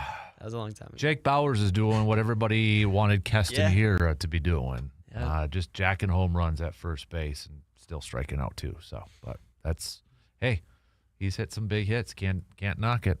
Can't totally knock it. So, but hey, another again shout out. Yesterday was speaking of baseball and such. Blue Gold baseball sweeping their I-94 rivals Stout, and Blue Gold softball sweeping UW River Falls. So both Blue Gold teams getting the brooms out yesterday with some spring cleaning and doing a little sweeping. So kudos to them. We'll do some more local sports roundup. Really break it down tomorrow with Brandon when he's in. I know we've got a lot of high school baseball and softball to catch up on, track and field, golf, soccer, tennis. So Brandon will be joining us tomorrow to break all of that down. So by the time you're in next Thursday, it'll be day 1 of the draft. So we won't have anything for Packers, but it'll be draft day. Yeah. It'll be draft day. I don't know if I'm excited, but yeah. I think once it's there, it'll be like, oh yeah, because it's football. You know, it's NFL football stuff. So we'll be a little excited for sure. Yeah.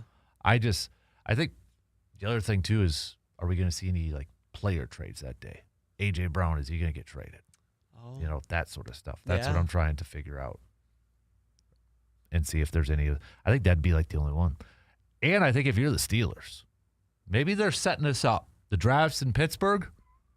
Does Aaron Rodgers announce draft day that he's coming back for another year to get? He goes out. Here's what you do, Pittsburgh.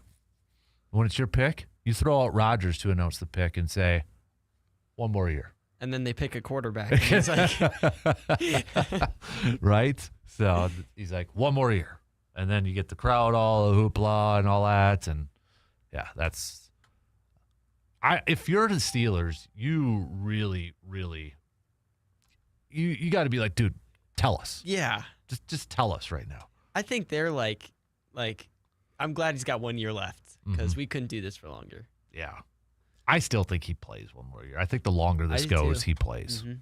That's and honestly, they may even know, and it's just not out there. So, all right, shot clock is going to cut us off here. So, have a fantastic rest of your Thursday. By the sounds of the weather, maybe go outside and enjoy it because might get some nasty weather tomorrow, and then like colder temperatures this weekend. So, get outside and enjoy it if you can.